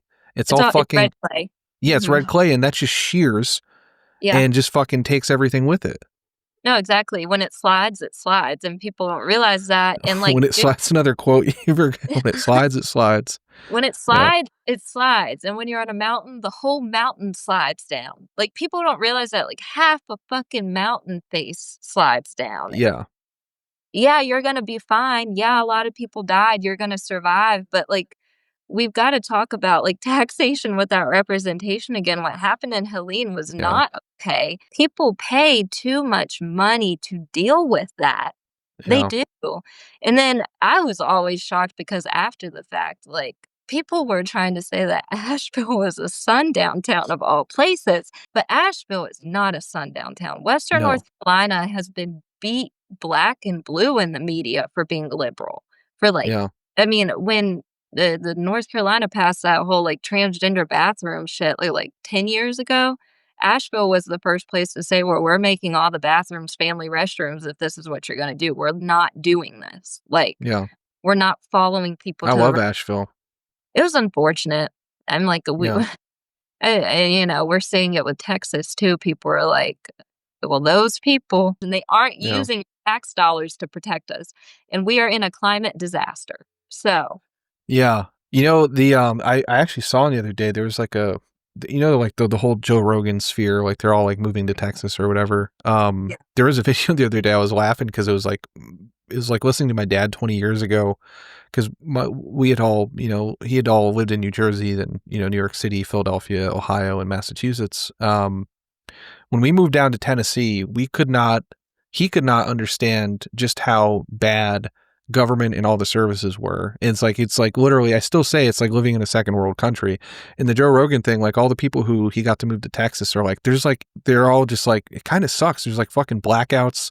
There's like nothing the government does for you. There's like, Mhm, it's like, like the power will just go out. Like that's something, if you're listening to this in Appalachia, uh, it's worth it to live in another part of the country just for a year or two when you realize that like just having blackouts, I mean, not in Texas and I guess in other parts, but like that's not normal. I guess maybe it is. It'll probably be more normal as just shit gets more fucked up potentially. But like when I was in Massachusetts and then when I lived in New York City, did not have a blackout for the entire time. Basically, I lived there for like the first 12 years of my life and the 3 years I lived in New York and the 3 years I lived in Tacoma, Washington, 2.5 years, I guess. No blackouts. But then you go to Tennessee, it's like, hey, you're losing power. We had to not use our water for 3 days or mhm, for 2 days, like a couple months ago, because it's like, oh, there might be cholera or E. coli in the fucking thing. And yeah, they did the test. And I was like, how the fuck does this like, yeah, I'm in goddamn America. Like, this is not like some bumfuck. Like, I'm even like, the part I'm not even like in like super Appalachia anymore. It's like I'm in Blount County in Tennessee, like near an airport and shit. And it's like near Knoxville Airport. It's like, the fuck is going on here? But mhm. that's just, it's, Roanoke yeah. When it Roanoke slides, it slides. isn't even, like, desolate Appalachia. It's not like West Virginia by any means, which West Virginia, by the way, is being royally fucked over by its government right now, and they've Oh been God. Yeah. fought too, which it's like, what's new? So we recommended a whole bunch of stuff, but yeah, Harlan Yeah. County, what you're getting wrong about Appalachia, um, how green was my valley? I would also say I was going to bring up before the book The Path to Power is the biography of Lyndon Johnson. Oh, yeah. You probably would, I don't know if you read that, but you probably would really really like it because it goes through like he's probably one of the more, he's bad politician in many ways, but in terms of like being able to speak materially to people's interests and be able to like deliver some type of thing, like it goes over his work in the Hill County in Texas and like what that brought, like what that did alleviating like poverty. There's a lot of stuff I think you might enjoy. But yeah, so when are you gonna do? Are you gonna do a documentary? What's your next? I don't know. I think I need to do something. I've got to talk. I'm like such a talker and reflector, and like I'm like starting to go crazy, just like we talk about, like the collective amnesia of it. But I'm like, I do every single day. Typically, I'm doing like I work with kids and families, and they pay me what they want or they trade me what they want, and I've been getting by with that. But it's like that's like my civil disobedience resistance work. You get what I'm Yeah, saying? I absolutely. do. I need to create something. I think like there needs to be an adequate. I do think that people respond well to visuals. I do, like, the You Gotta Hmm. Move documentary and a Lynchburg Story documentary was just, like, 2 things that have changed my life by far. Like, truly, even though I just watched that documentary, it's, like, gonna sit with me for a while even though I, like, just watched it. Uh, 100%. so I think for me, it's, like, I think something needs to be done like that for honestly, like, picking up where a Lynchburg Story left off with, like, the Central Virginia Training Center, um, because people still don't know about it. I mean, I've Yeah, sent so many people that YouTube video, and, like, I do check the views each time, and it's barely gone up, and I'm like I you know what know. I mean? I'm like, "More people need to watch this." So, I'm Yeah. not sure if it's, like, as palatable for people this time around, like, what's not clicking, but I do think somehow that needs to be resurrected or reapproached. Hmm. Um, other than that, yeah, that's about it. I'm open to collaborating on anything, like I said. I'm, like, such a Yeah. reflector, so I do have good ideas. I'm not good on initiating them, but I work well with others. So doing stuff like this is always nice because 'cause I'm able to, like, get my thoughts out there and kind of talk about stuff I'm passionate about, and that reignites some motivation on my end for sure. So maybe ask me again in 4 weeks about what I'm gonna do, and Yeah. I'll Let's have a do it. better answer. Yeah. Let's collaborate. Well, cool. Well, Chloe, thank you so much. This has been so fun. I hope And so. It's yeah, been no, it's great. been I've loved it. Thank you for introducing me to this and honestly give me a reason to watch You Got to Move as well. And introducing me to the Lynchburg story I meant. And yeah, let's We'll keep if in you touch. want to, yeah, if you want to follow Chloe, I forgot to even write down your damn Like, what is it? what is my name on TikTok? I just know you as Chloe. I was about to try and search tiktok.com/Chloe, but I don't even know what my name is on TikTok. I'm a problematic fave to my very small amount of followers, my 250 followers, who mainly I've gotten from my snarky responses to people that say dumb shit. So you are, I'm finding it now. You are tiktok.com/clobug227. That's there we go. CLOBUG227. Oh yeah, And Manic Pixie Hillbilly. yeah. That's the, yeah, I would say cute that's cats. pretty descriptive to me, right? I think so. Yeah, I think the idea would, I guess if you're the stereotype, the manic pixie, the manic pixie dream girl, you would come into the dude's life, not have any hopes and desires of your own, but just be there to sort of quirkily, Yeah. I guess, bring them love and whatever else. So Run through the forest and maybe swim in some creeks or rivers. yeah, but I think since you are also interested in your own stuff, like early childhood development and, the Lynchburg story and doing all this, I would say the manic pixie, at least the pejorative form of it, is probably Yeah. inaccurate. Well, Chloe, thank you so much, and let's keep in touch, and thanks everybody. Bye. Thank you guys.